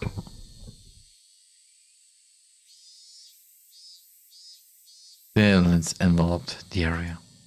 When her face still completely red, froze solid. With a small yelp, Sadako also blushed. Of course, I did too. I sure would like to try one of Rena's handmade apple rabbits. Or something. Even if this was all because I was competing against Sadako, it felt like I had crossed the line by a good 9 yards, I think. Then at that moment, whoosh! There was a Tupperware container filled with rabbits. Please eat some KG. There's plenty for you. Instantly, dozens of the apples were shoved into my mouth, knocking me over. Okay, it's the KG. Yeah, I know it's a cicada. That's all I know. Not what type, and that's all right. My head was forcibly laid up on her lap, and even more apples were shoved into my mouth while she was squealing one apple after another. Was forced into my mouth more and more apples. Wow, the ML. Oh, Walter. Can't you? That was a beautiful sacrifice. How's that, Sadako? This is our complete victory, isn't it? I can't believe it. Such trickery. It doesn't bother me at all. Sadako grounded her teeth, mortified. We did it. I claimed victory as my consciousness drifted slowly away from me. Oh, hi Chris. How's it going? Welcome. And welcome to Higurashi and not Dominiko. At that time, Rena stopped her squealing as she suddenly realized something. Rika, you're not eating it. Did the salt water make it too strong, maybe? Maybe? Looking over, Rika had pulled the toothpick out of the apple rabbit, placed it into her cupped hands, and seemed to be at a loss for what to do. Poor Mr. Rabbit. I feel sorry for him. I want to save him. Yeah. That was the sound of blood squirting from Rena's nose. It was too cute. Cute! Tonight I will take you home. She shook sporadically, her head wobbling back and forth. Then coming back to her senses, she took all of the apples over me, gathered them up with a whoop, whoop, whoop, and fixed them back up on the plate. Now they're all just fine, okay? Here, I'll give them to you, Rika. Okay? Okay? Rika raised up Satoko's hand like a referee after having the plate of rabbit shoved to her. She whispered, "This is our victory." What? What? A comeback? I just don't care. Thus, my sacrifice ended up being in vain. Rest in peace.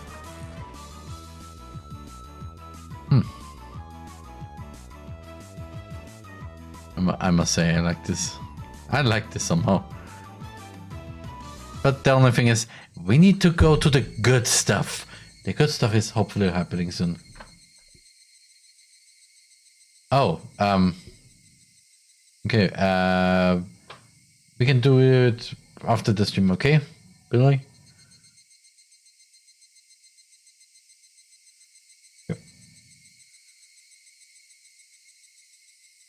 It was fun-filled, crazy day. But as soon as the sun began to set, the end of the day really did come quickly.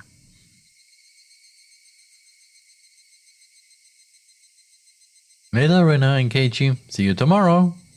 Thanks for today, Mion. I had a great time. Yeah, I'm playing the Steam version. If you tell me that there's a difference between the normal game and the Steam version, then please tell me right now. Because I got them for free, so nah. See you tomorrow. Sadako and Rika went home as well. We parted ways with Mion and I ended with just Rena and myself enjoying the evening air on our way home. Thanks for coming today, Keiji. Was it fun? Yeah, lots of fun. Almost feels like a ways to go home now. Ah, then well, would you mind taking a little detour, maybe? Maybe? A detour? Is it far? It's a bit of a walk, but it won't take long. Since we had been walking around all day, I must have seemed a bit tired. Nothing like teasing Rena, I quietly nodded.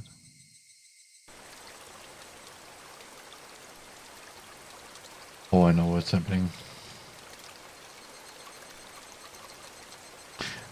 Ah, okay. Reversing a small path and up a small hill, the dance suddenly stretched out before us. There, what looked like the remains of a dilapidated construction site came into view.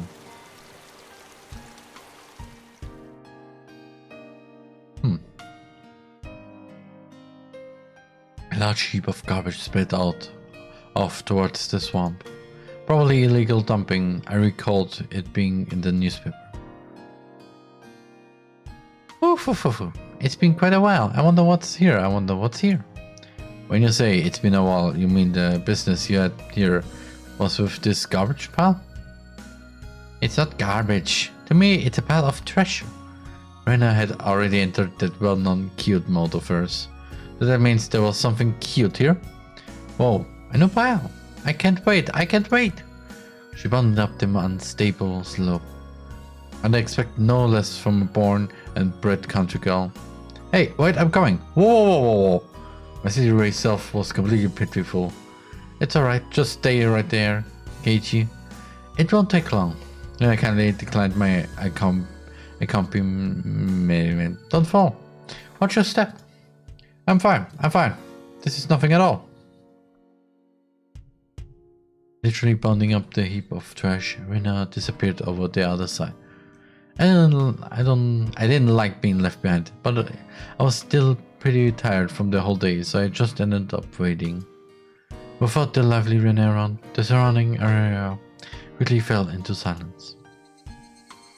And the cicadas, of course. The cry of the Higurashi Ch cooled the air. Fairly exhausted, I began to feel a little sleepy. Just then, the sudden noise of scattering pebbles alerted me to somebody's presence. Startled, I turned around.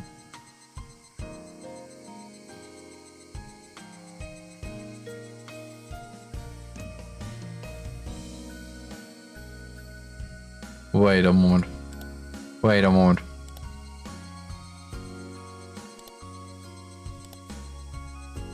I wonder if this is the change. I mean, yeah. Maybe I get also the long ones here for some reason. Standing there was a typical looking photographer. He spied over at me through his camera. His body was tanned and fit, but something about him seemed unreal, and he had a bit of an aloof air on it.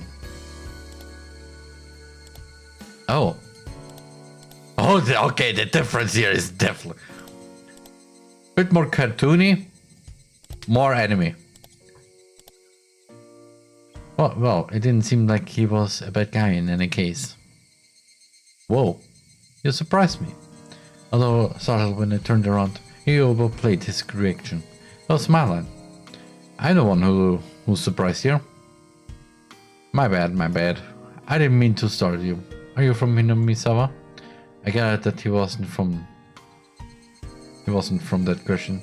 Unfazed by my suspicious outlook, he introduced himself without my prompting. I'm Tomitake, freelance photographer. Yeah, of course. I come to Hinamisawa from time to time. I didn't ask you who you were. Quite rude to photograph someone without consent, one would think. Okay, yeah. You can do that. Maybe I will play. I mean, if you also send me the other ones, then that would be good. My bad. I mainly photograph wild birds. I can't refuse, you see. So, what you're saying, I'm the same as the birds? No, well, you see, that image of a young man in the twilight was just picturesque.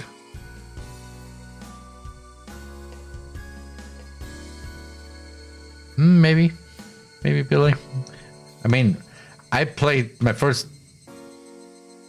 I think my actual first visual novel I played was about a couple, or well, a guy falling in love with a girl who actually is a guy, and also getting pregnant at one point in the at one ending. It was actually a really good visual novel. I don't remember the name completely, but it was good. And I also played the DLC because yeah. I apologize for trying to take your picture without asking.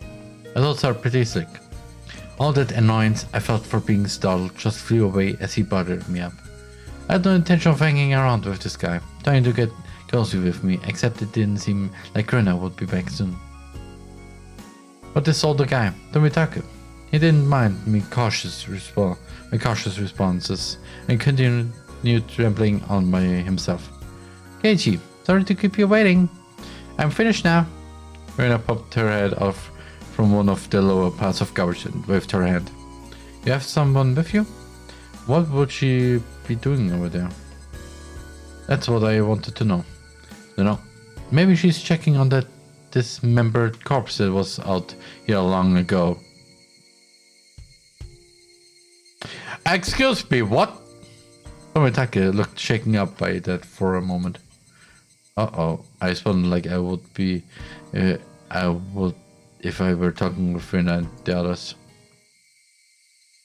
It was quite a disturbing incident. They still haven't found one of their arms.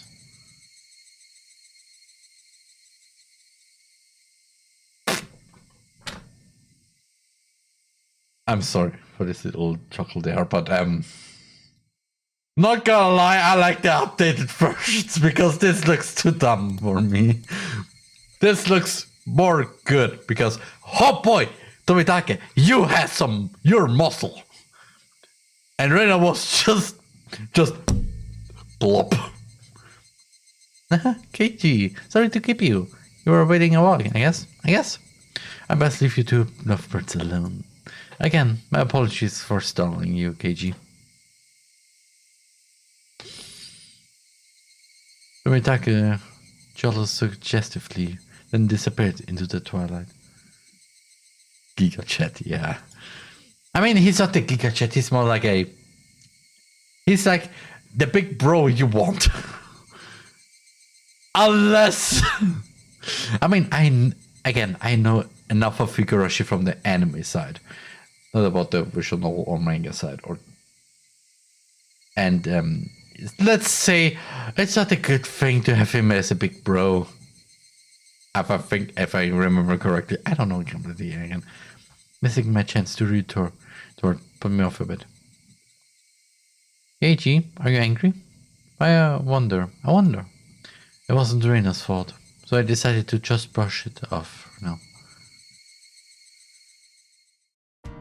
How was it? Find a treasure trove? Oh yes, so listen, you see, there was a cologne, a Colonel Senelstall. Colonel Senelstall? Oh, that thing, those statues they always have out in front of that fried chicken place. That life-size dummy. You in KFC, but yes, Colonel Sanders. How cute! I want to take it home. You want to? Don't. I couldn't tell how she decides what's cute or not, but well, she seems to want it. It's covered, right? No one would care if you just take it home, right? It's become the base of another pile. I can't take it out easily. There's no lamp post over there, so it'll get pretty dark soon. I seem quite down about finding a treasure and not being able to bring it back. I'll help you out to repay you for that delicious picnic you prepared today. Thank you. Birds heading home to roost proclaimed that nightfall would soon be upon us. Keiichi is going to help. I can take Colonel Sanders home. How? Rena staggered along, as if intoxicated in her dreamy state of her mind. I tried asking her in a way that wouldn't take her out of her jury state. Hey Rena, long ago did something happen here? Seems like they were building a dam here. I don't know the details though. How? Just wondering if you knew about it. about, you know, an accident or something. I don't know. It's almost disturbingly frank. It sounded more like a denial than an answer. It must have appeared rather dumbstruck. When I correctly liked their expression. Actually, I didn't live here until a year ago. Huh? You transferred here too? I was sure that. So you see, I don't really know much from before that. Sorry. Don't really know. Don't want to talk about it. That was the kind of feeling she gave me. Thinking about it, of course it would be like that. This wasn't the type of thing Gus would enjoy talking about. It was quite a disturbing incident. It seems they haven't been able to find one of the arms. If it's just like Tomitaka said, then I had a feeling only the Higurashi would know.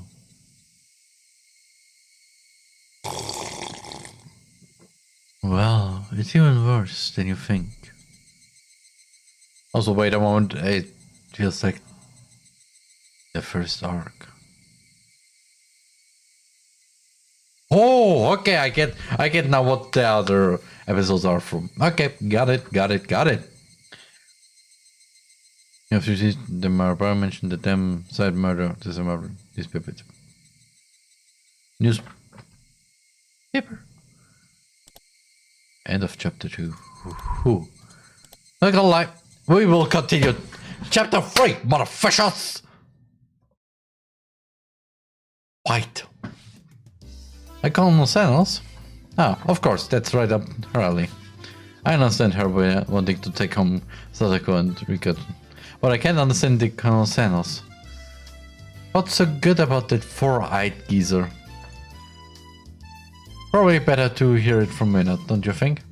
She'll probably just say because it's just so cute though.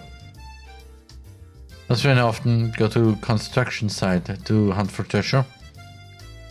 Every now and then, and she says she's going to have a look. But a girl her age rummaging around in garbage as well. If Ren enjoys it, then I think it's fine. Also, I will take a little break now, okay? So, see you in a few minutes. Eine junge Dame in sehr aufreizender Unterwäsche aus der Wohnung. Du hast gerade die Pizza ihrer Mitbewohnerin gegeben. Und sie kniet sich vor dir hin und strollt vor dir auf den Boden und hält dabei die ganze Zeit den Augenkontakt. Dann steht sie auf, verbeugt sich und redet mit dir. Da gehst du doch nicht in die Wohnung. Well, actually. Well, and in the window. You have to be fishing at me. Es ist jetzt sonnig. Es ist jetzt Sonic. The Hedgehog. Sorry. Oh yeah. Oh yeah. Oh yeah.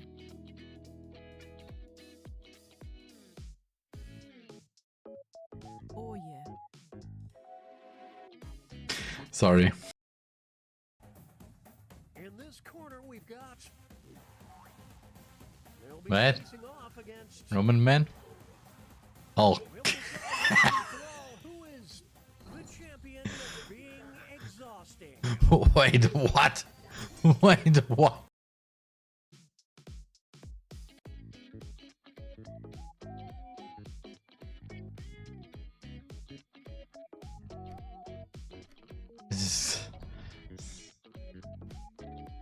Nah, yeah, it's also a VTuber. Ow! Ouch! Ouch! Yeah, that was mountain. Does it have some gold on it or something? Is it made with diamonds or something? Or okay, probably with gold, but or are the ingredients so expensive? Which is a thing that I don't understand really. Because no, $35 for a doner. Hello. Östlich. Nöstlich. Nöstlich. Hört sich an wie Cerealien. Die neuen Nestlich Frühstückszerealien. Sag es in Hauru-Stimme, dann ist er besser.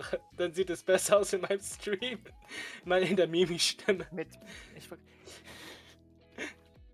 Die neuen Nestlich Frühstückszerealien, die schmecken wie Hundesohn und riechen auch danach.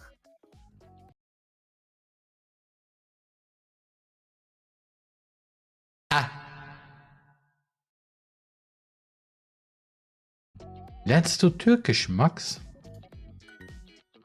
Do you study Turkish, Max? Spreche ich zu schnell?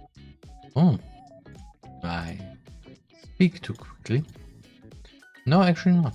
Du sprichst zu schnell. Okay, Jesus! Okay, Jesus! Calm down! We had a question and you just give up your statement right into our faces.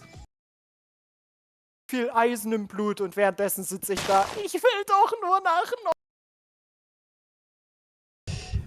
Aber um ehrlich zu sein, er ist schon einer der coolsten.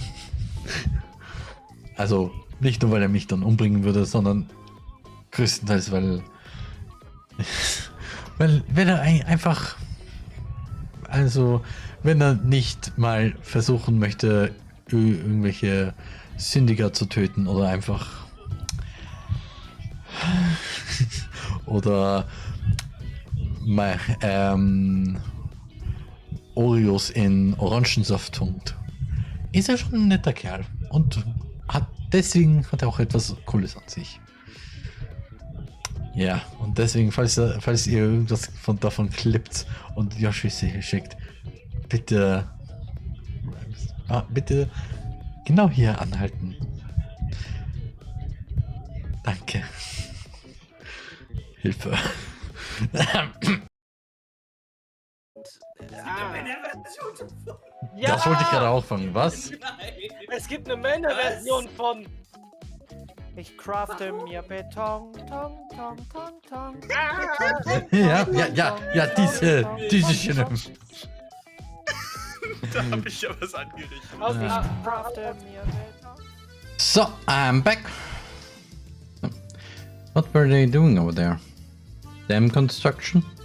They have been bugging me since yesterday, like an itch I couldn't scratch. Haha, it was cancelled a long time ago. Everyone gathered together and fought against it. Hearing an ominous word like fought come from Rika's mouth startled me. That's right, it was unbelievable. The team and Misawa would be sunk into the reservoir, and we had no say in the matter. So I'm only able to be here because the protest succeeded. Yeah. I'm sorry. I didn't keep you. Did I? My deepest apologies, Keiji. It took me a while to powder my nose. You were on the toilet, right? Sadako.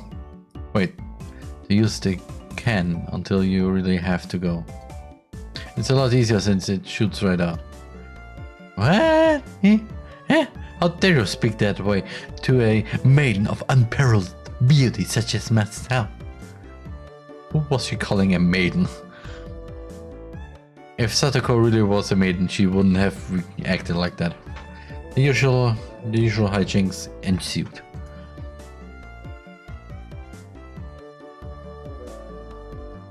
Now then, gentlemen, in accordance with the rules of our society, I bring a point to the discussion.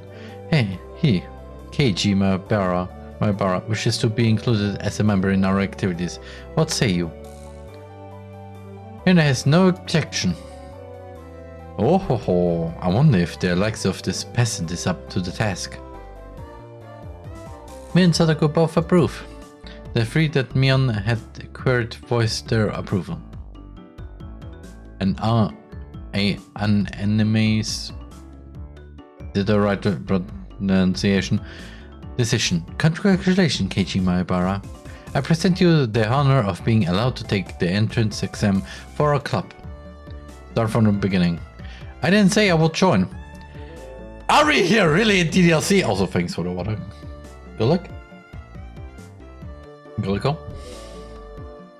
What club is this? It's hopefully not the Literature Club, because I have some bad experiences with those. What our club does, you see, in order to cope with our complicated society, we perform various activities on different sets of rules. Sometimes they are in your favor, and sometimes they work against you. Oh, not this, not this ones. I'm pretty weak, so I prefer if you didn't single me out. Let's try to get along.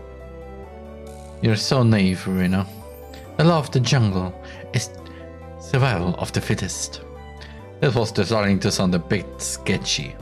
So what kind of club was it? To sum it up, it's a club where we play games together. So it's like the literature club without the literature. Okay. Rika was the only one to answer my question with a pertinent response. So basically this club put Mion's hobby out of collecting games to use. By playing the various games that Mion had hoarded every day. It seemed that depending on the day, there were prizes for the winner or a penalty for the person who finished in last place. I'll make this clear right now. We are playing house here. You should treat each other, which you win or lose, if your life depends on it, alright? What's wrong with just having fun? Don't make it sound so crazy. Well, actually, the first rule of our society.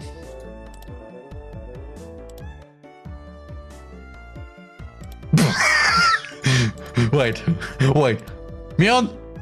Looking completely normal, completely thin. Fuck!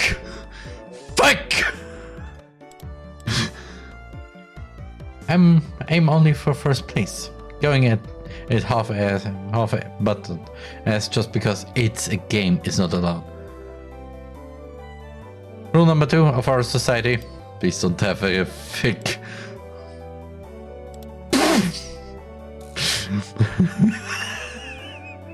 This looks weird.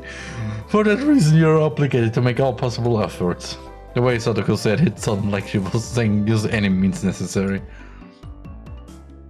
Okay, Rick is still the one where they say, okay, this looks like it's definitely from the anime. Of course, I will do my best too.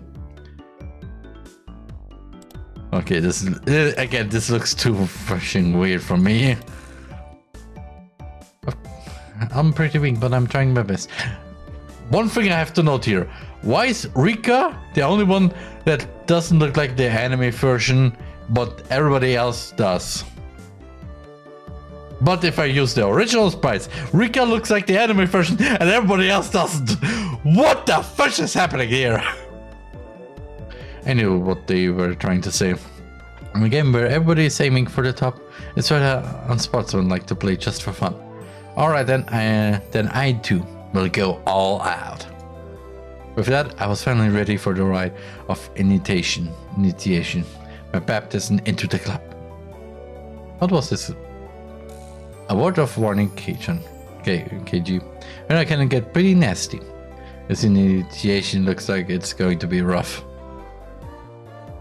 Mion began fishing around in the student lockers in the back of the room. They have the games here at the school?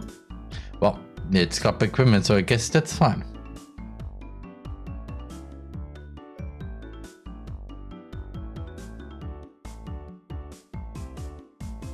Huh. Fun facts that are really interesting. I like those. I get complicated games would put KG at a disadvantage. So today we'll play a game that you should be familiar with. How about a standard card game, like Old Bachelor? I like how the whole wall of text and the menu just moves there. Alright, let's do this. Can't really get into it unless there's a penalty. This time the loser will be sentenced to having their face drawn on. What do you think?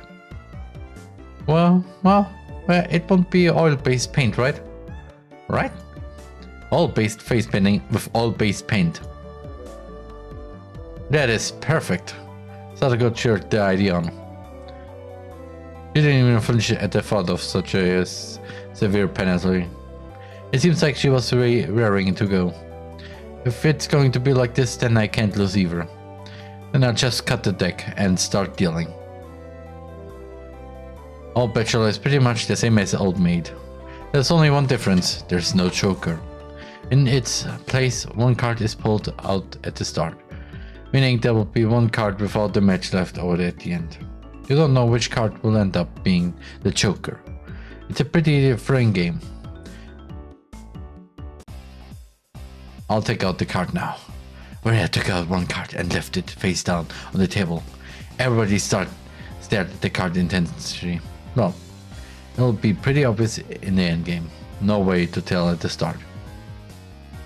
But the rest of them were very serious. They didn't seem as relaxed as I was. They compared the cards to the one face down, all the while gauging each other's reactions. It's as if they could see what face down card was. No, it couldn't be. This deck is pretty worn out. No way can everyone tell by the scratches of the card on the tables. Remember the second rule of our society? KG must try his hardest to win as well. A number of cards are quite unique, KG. Should be able to remember them pretty quickly. She said that so matter of factly. Suits me fine. Don't think a little thing like that can be your crutch. I lashed out angry, but it was rather obvious I was at a disadvantage. After all, they'd gone so far as to memorize the wear and tear for each individual card. This wasn't a simple game of Old Bachelor. If this was a test, and they were playing with the answer sheet in front of them. Bring it! I'll take advantage of your carelessness and beat you at your own game. The baseless confidence would soon be crushed.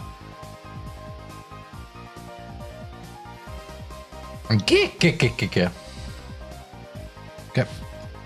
How about I tell you your hands starting from the right? 3, 4, 9, Jack, Queen. Alright. By the way, the Bachelor is the Jack of Diamonds. Go! I can tell what they are even if you switch them around. I'm out.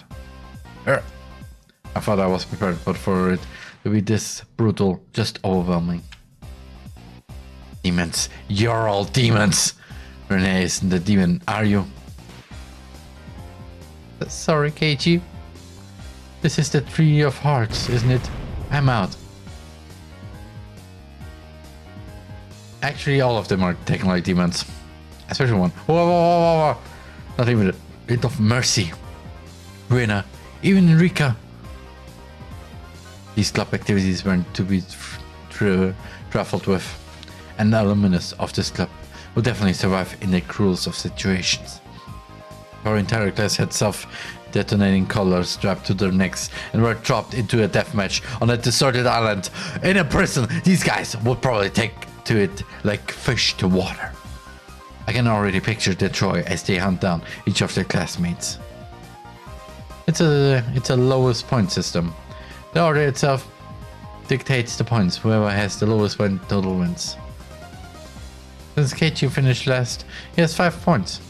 There's already a 5 marked down on my scoreboard. I think it's unfair to Keiichi if you don't use a new deck. It's fine. Keiichi is a man after all. He can turn the tables even if the odds are stacked against him, right? Well, actually, it's fitting for a lonely peasant to scamper home and soak their pillow in tears, don't you think? A petite hand laid itself on top of my head, which was trembling from uncontainable frustration. It was Rika's. Keep on fighting, yeah. Thanks to Rika's words of encouragement, I was able to calm down. You need to be calm, especially when you're cornered. That's the power I could muster during this crisis. Think clearly, Keiji Maebara. Take your time and look at the cards carefully. Just as Reina said, each card has its own distinct markings. It made them stand out. Memorizing them should be pretty simple. Think about what you can do in this situation. Try everything in your power to improve your chances of victory. Wow, great Keiichi. Just like that. I covered it on uniquely marked cards with my hands, or other cards, arranging them in such a way that they couldn't be seen. The one with the ripped corner should be the 5, and Emma. I couldn't let any of those precious hands slip me. All information is a weapon. Then it was my turn. Satoko fanned out her cards for me. You see, I want the 7. Is it this one? I wonder what about that. You won't know unless you take it. There was a bit of dismay in her expression. She doesn't want it taken, that kind of expression. I won't let that momentary lapse slip by me. I know. It's this one. Got it. 7 of spades. A cheer of ooh rang out. What is this? The 7 should be the hardest one of all to tell apart. It wasn't from memorizing the markings. Those slight changes in their expression as I was selecting a card were enough. Can't hide it from me, Keiji. This mark means it's the 2 of diamonds. What? You were startled by your own misread. Of course everyone else was too. Whoa, it's rare that Mion gets a card wrong. No, Keiji, could be you. They told them apart like different marks. That mark was a nail scratch, so I put anyone on it. Are you saying he disguised it as the 2 of diamonds? What an impressive show off with. Keiji landed a clean hit.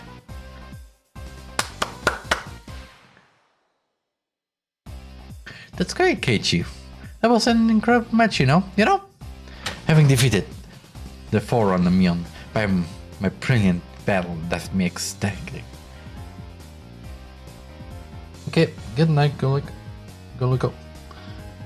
By total points, it was already set in stone that Mion would win and I would finish last.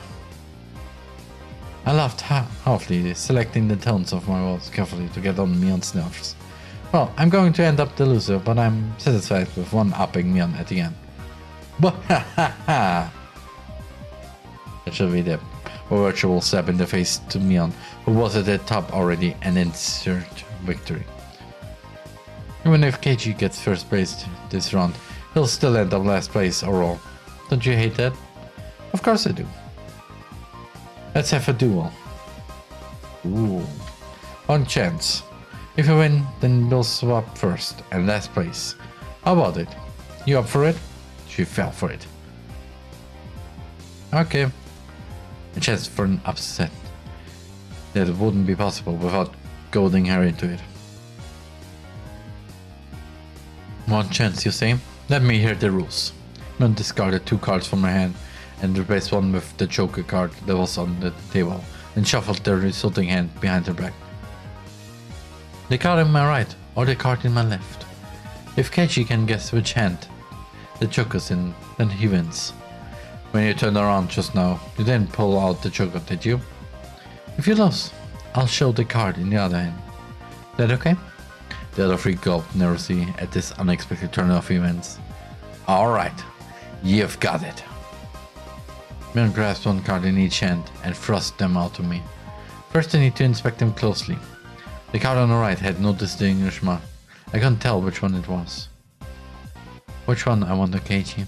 Be careful. Yeah, of course, this is my chance for a big comeback. Looking closely at the card on the left, I saw a little weird. It wasn't one I hadn't seen before. Ah, the card is... And I let that bit from Sadako slip by me. Mion clucked her tongue. I didn't recognize the mark on the left card from the small number that I had memorized. I didn't know what the left card was, but I could tell from Sadako's reaction that the card had already appeared during the game. Since it had already appeared before it meant that it definitely wasn't the Joker. Ooh, Keiji thinks it's the one on the right. Will you choose that one then? Will you? The left card definitely wasn't the Joker. If I could trust that theory, then I should have been able to declare that the card to the right was the Joker. Even without me taunting, the one on the right was the most suspicious. But wasn't it a bit too rash to decide based solely on Sadako's reaction? More carefully. Ah! I remember now. That mark, that left card, No doubt about the 7 of clubs. It's the 7 of clubs, I see. Have fun. The card on the left was the 7 of clubs. So that meant the card on the right was the Joker. And then just before my hand touched the right card, I froze. I would expect no less from you. There was a wave of murmurs amongst the onlookers and my sudden halt, right before I confirmed the right card was the Joker. Huh? What could KG possibly be saying? I mean, the left one is... Shh. Oh? What makes you so certain that the right one isn't the Joker, KG? And let loose an unexpected question. Everyone else was baffled. I don't know what the card on the right could be, but I know that the one on the left is the 7 of clubs. Then, doesn't that leave the right one as the Joker? One of them has to be the Joker, right? Yeah, one of those is the Joker, right? KG has good intuition. Huh? Okay, what do you mean by? So basically, the 7 of clubs. I discarded that by matching it with Satoko's 7 of spades a year later. I once attention snapped to the discarded pile. At the same time, the truth of the matter couldn't be discerned from that sloppy pile. So that means Mion pocketed one of the discarded cards, then lined it over the left card. And that means... I see, I get it! This left card is being disguised as 7 of clubs, right? Yeah, I know. Yeah, but it's always helpful. It was the first time since the start of the match that a shadow ran across Mion's expression, and I didn't let that slip by. Then, with a grand flourish, I declared it loudly. The joke is the left one! It was an intense moment. That 1 second felt like an eternity for everyone there. Back in that silence, the first one to speak was Mion. Being the first prisoner of this club, I've been witness to a variety of performances. KG, yours is the best. The best of the best of the best. It was probably the greatest compliment Mion could give. One accepted her defeat, dropping the cards from both hands. My comeback victory! Rika placed her hand on my head and began petting it, congratulating me on my victory. Huh? Rika is... Ren and Satoko gaped at us as if they had been seen a ghost. What is it right now? It's not as if I cheated or anything, right? This was fair and square. Rika only pat someone on the head to console them. What's the meaning of? At that moment, Reina let out a small shriek. Keiji! This is how it was? You know, Keiji. I thought you read into it that far. I wanna froze. No, it was just me. It was a gamble. If you had just jumped to conclusion like a little brat, I would have lost. That was the answer everyone was certain about. Mom picked up the card from her losing hand. Keiji, you know, you should take pride in this loss. She handed it around. There was the card that proclaimed the victor of the duel. The card under the 7 of clubs. Unbelievable! It was the 2 of diamonds. It was a setup behind the setup. If I just picked the right one without reading so deeply into it. I, Mion Shinosaki, as the club president, do accept Keiji Marabara's membership into our club. As I slumped into my knees, dazed, everybody let out a round of applause for the excellent effort I gave despite my defeat. The match is now over. Today's victor is mine, Mion Sonosaki, and our excelled loser is Keiji Maebara. Don't know how to pronounce his name. Everyone made their commotion, applauding cheerfully. I thought I was bested, but I was so soundly beaten that unexpectedly felt rather refreshing. When Mion pulled that little trick behind her back, I got excited, thinking she's going to do it again. When Keiji stopped a moment before touching the correct card, I thought he fell for it. off it quite handily. Huh? Hey, wait. All of them knew from the start and still got so excited so earnestly. Everyone got excited to make it more fun. You're all demons! You monsters! I mean, actually... Now then, KG. It's time for your penalty. Since it's your first day participating, I'll go easy, okay?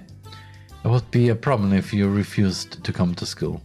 The other 3 members held down my arms and shoulders firmly. Miona approaches, licking her lips. Her right hand went to pull something out of her pocket.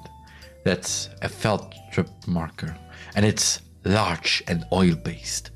Okay, here we go. She took the cap off the marker and brought it slowly up to my face while I was immobilized. No! I let out my death throes.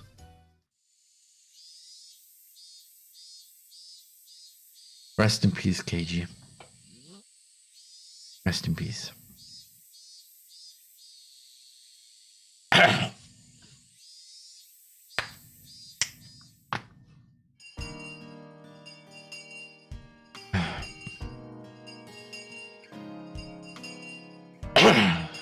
End of school day. As soon as the club activities were finished, Rina flew off. Evil incarnated, yes. Probably so she could dig out that cute Colonel Sanders statue that she wasn't able to take home yesterday. So today it was just Mion and me walking home together, a rather rare occurrence. A mountain of treasure, huh? The guys throwing it away probably never thought in their wildest dreams that Rena would be grateful to them. Mountain of treasure, meaning that them construction sites from before. Alright, Mion would probably tell me. The murder by dismemberment that seemed to have happened there. Over there, you know, at the damn construction site. Did something happen there? Long ago? Something sure did. A grand battle. There were sit-ins and demonstrations. It was a bit different from what I wanted to hear, but I decided I'd listen just the same. It was our land that was going to be sunk into the dam reservoir. I would have thought as well, probably. The government guys were really adamant about it, acting all big and full of themselves. Since they figured out that they couldn't settle it with money, they did a bunch of nasty stuff. They were nasty guys. I spoke excitedly, as if the whole thing was happening right in front of her. I'm amazed you guys won. We were facing the federal government, right? The mayor and prominent figures in the village all signed petitions. They went to Tokyo and struck deals with legislators, and as a result, the development plan was retracted. It was our complete victory. There wasn't any violence, was there? Like assaults or murders? None! She promptly cut me off. The same as Rena had. Her words signaled the end of discussion. Fumitaka said one arm wasn't found in the incident. I thought it was a murder by dismemberment had occurred, but I guess I was wrong. My curiosity answered, I sat dejectedly inside. Later, see you tomorrow. KG, you can't wash that off until you get home, right? Got it? I got it, I won't. Don't help back her laughter while stealing glances at my face. I wonder what kind of nasty doodles they do. Probably a peanut. Damn you, you shall rule this day. If our roles are ever reversed, I'm going to slap it on all over your face so you won't be able to take it off, even with a scouring pad. Upon arriving home, I ran straight into my room, embarrassing myself yet again.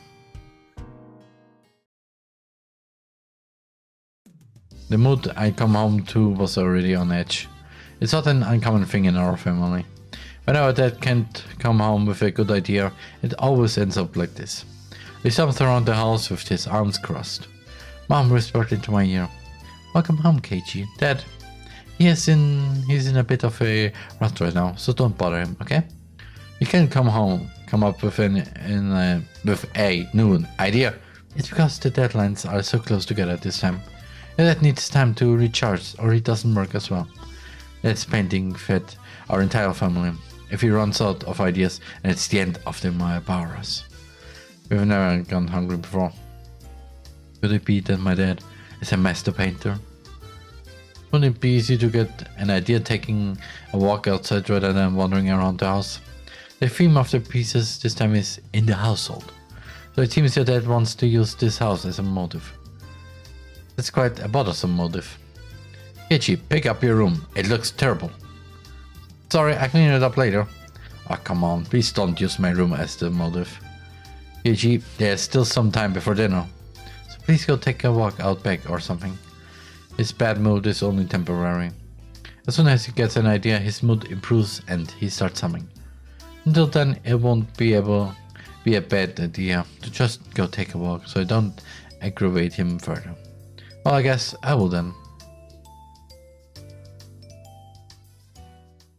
How about going to the construction site? I said I was going to take a walk, but I didn't have any particular destination in mind. I just needed to kill some time. I got on my bag and pondered where to go. I could just go read at the bookstore, but it would take about an hour by bike to get to town. It would be dark by the time I got back, so I didn't want to go unless I had to. The roads at night in Hinamizawa creep me out. If Mion or Sadako ever found out about that, I smelled royally. Oh yeah, when I was probably still at the Mountain of Treasure, the damn construction site. The excavation of Colonel Sandals was probably taking her a while. It wouldn't be so bad to have her owe me one. She might return her favor next time we have club activities.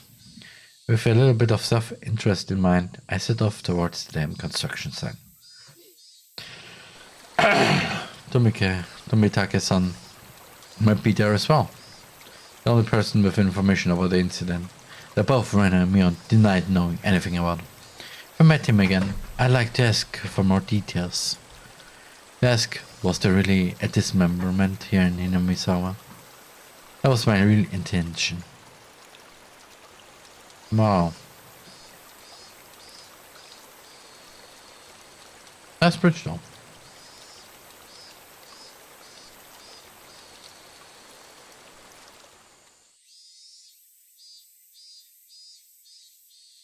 I spotted Rena stalking up on the slope of the garbage pile.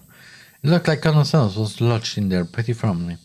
It didn't look like Rena would be able to exaggerate him by herself. Noticing that Tomitake wasn't around, I began climbing up the slope unsteadily. Hey Rena, looks like you were working up a sweat. Whoa, Keiichi.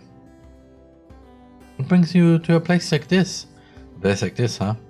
I see she was aware of it, at least. I received a signal for emergency assistance at the accident site. Where is the injured party? Huh? Accident? Huh? Well, there was a report. Colonel Sanders was buried alive in the trash pile. Oh, that... You scared me. Don't frighten me like that, Keiichi. I was just kidding. I thought you might be struggling by yourself, so I came to help you out. Huh? You came for me? Oh. Well, I filled my quota for the day. If I don't see you in a plush at least once a day, then I'm not getting my daily required nutritional intake. Just kidding. You're embarrassing me now. So, what part was the joke? What part was it? I just ignored her bewilderment. Okay, now move out of the way. So where is Colonel Sanders? Ah, sorry. Can't you see him in that gap? He's really burned in there. The Colonel Sanders was sideways, surrounded by boards and other construction materials, like they were caging him inside. According to Rena, it wasn't like this yesterday. It seems as though another illegal dumper came yesterday, dumped again, and now he's buried like this. You're trying to move this pile all by yourself? With those scrawny arms? There's no way she would be able to do that with her slender arms. But Colonel Sanders is so cute. There's a chain on the Colonel Sanders at the store. This one though, I should be able to take this one home now. When I gave up on Colonel Sandals, she'll probably start devising a plan to steal the one in front of the store. As Rena's guardian, I won't allow her to sully her friends with crime. After a way, I'll do it. Rena blushed again, but this time I left it alone. The pile was enormous. Also, the more we wasted, the more likely another illegal dumping would occur. If it got buried any deeper, there would be nothing that could be done. Eiji, I'll help too, let me help. You just get in the way, so stay back. Pulling out scraps, bending them, tossing them aside, I quickly became covered in sweat and dust.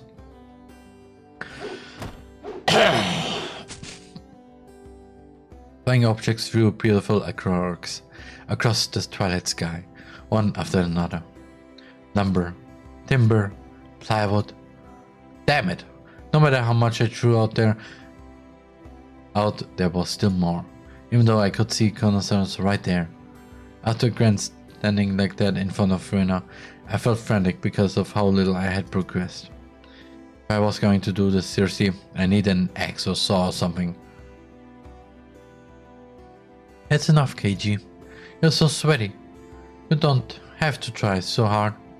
I'm just doing it for you, Rena. Don't worry about it. I began sputtering and turned beet red. Oh, whoops, I meant to say I was trying my best so as to keep her from becoming criminal.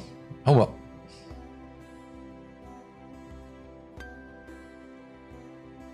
Guess I just need a break. This is pretty tough. Sprawled on my back over the grassy slope. I'm so sorry. You're covered in sweat. When I patted her handkerchief against my forehead, it felt pretty nice. Well, wait here a moment, okay? My house is pretty close. I'll bring you some brownlee tea, okay? Leaving the handkerchief on my forehead, when I took off running. The cries of the Higurashi gently cooled the air. After I was certain that Serena was gone, I picked myself up and headed towards what I discovered earlier. There was a garbage pile of magazines, a newspaper bound up in twine. Unless I'm mistaken, I believe it was around here. There it was. There were bound sticks of not so reputable tabloids. They were stacked chronological, going back quite a few years. It was quite a disturbing incident. It seems they haven't been able to find one of the arms, you see. If it was just as Tomitake said, then undoubtedly there would be mention of the murder. These are troubled times. There is no end to their sickening incident. There's a large part of society drawn in by these incidents as well. So they had to be recovered somewhere. I unfastened the package and opened the rain-soaked pages carefully, looking over the table of contents. Not here. Next one. Not here. Next one. It was hard to search since I didn't know when it happened. I didn't know who the perpetrator or the victim was either. I only knew it had happened here. I looked up every so often, checking to see if Rena had come back or not. I wouldn't want her to see me gawking at a dirty magazine, but it wasn't just that. Both Rena and Mion said they didn't know. But it had happened, without a doubt. As long as Tomitake wasn't lying. And if both Rena and Mion, oh yeah, there I was. If they had just said that, then it wouldn't have gotten so hung up on it. I wouldn't have. An incident that neither Rena nor Mion wished to talk about. Trying to uncover it after they tried to conceal it out of good intentions. It made me feel like I was acting against my friends. Inumisawa dam worker lynching, murder by dismemberment. Here it is. The featured article was in the back and it seemed that there was a photograph in the colored pages at the front. The pages of the featured article were stuck together and weren't easy to open. I could return at any moment. Feeling rushed, I gave up and opened the photograph page. The police investigators were carrying a body bag, and newspaper reporters were all bathing it in camera flashes. The image was blurry and hard to understand, but I could definitely make out the headlines. A tragic nightmare at a Hinamizawa construction site. Lynching and murder / dismemberment. The victim was the site foreman. He had assaulted the assailants daily with an explosive backslash from his daily actions. It's a horrible image to see the site foreman as. It happened. It really did happen. Even the details were on the next page. I turned the page without pausing, and it was. The assailants butchered the victim's body with hatchet and pancakes, then used an axe to split the cadaver into 6 pieces: the head, arms, legs, and torso. I could understand just from the headline that it was just too terrible. An incident? Normally a lynching is just assault and murder, right? Dismemberment with hatchets and pickaxes? It wasn't lynching. It was merciless killing to the letter. A brutal murder done by a group of people with hatchets, with pickaxes, with an axe.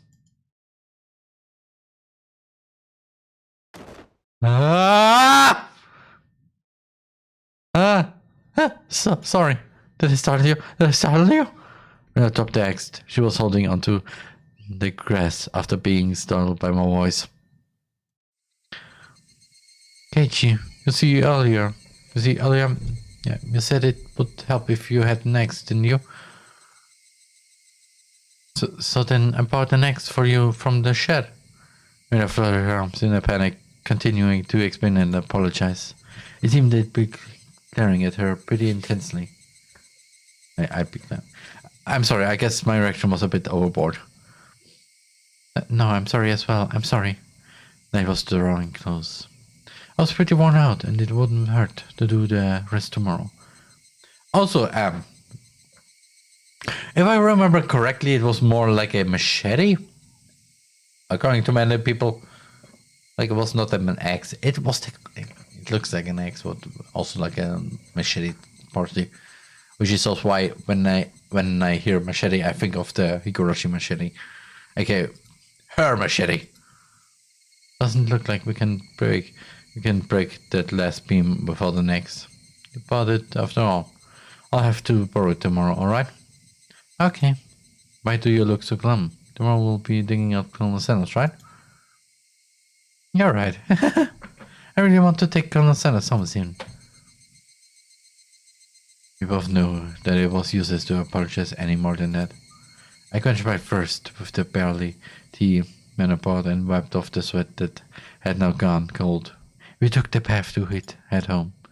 I felt quite guilty about the tabloid wrapped up in my jacket.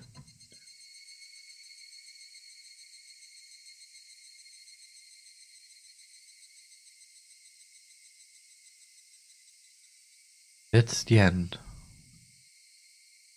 of chapter 3.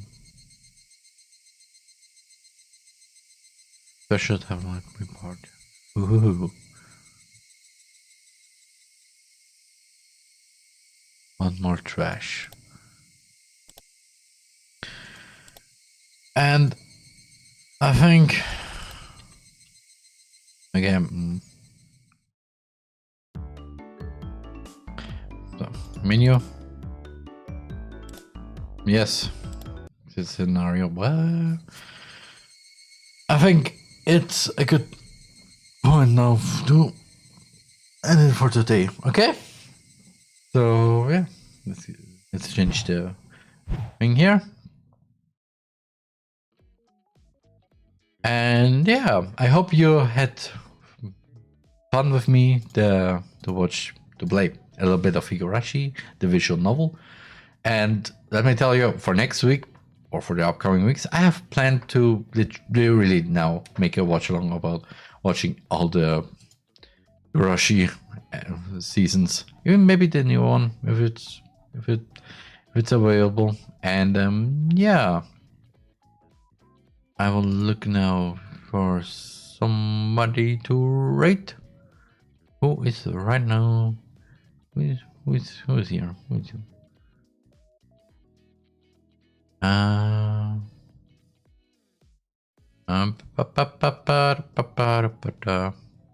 Oh no. Okay, yeah. I take it. I will read Echo, an English VTuber whose model was also created by the same person like me, and yeah, he's playing right now some Rainbow Six, and yeah, I will see you tomorrow to our relax day where we're gonna relax, watch some videos, maybe talk also about the upcoming week, and yeah, I will see you then. Your Nerman.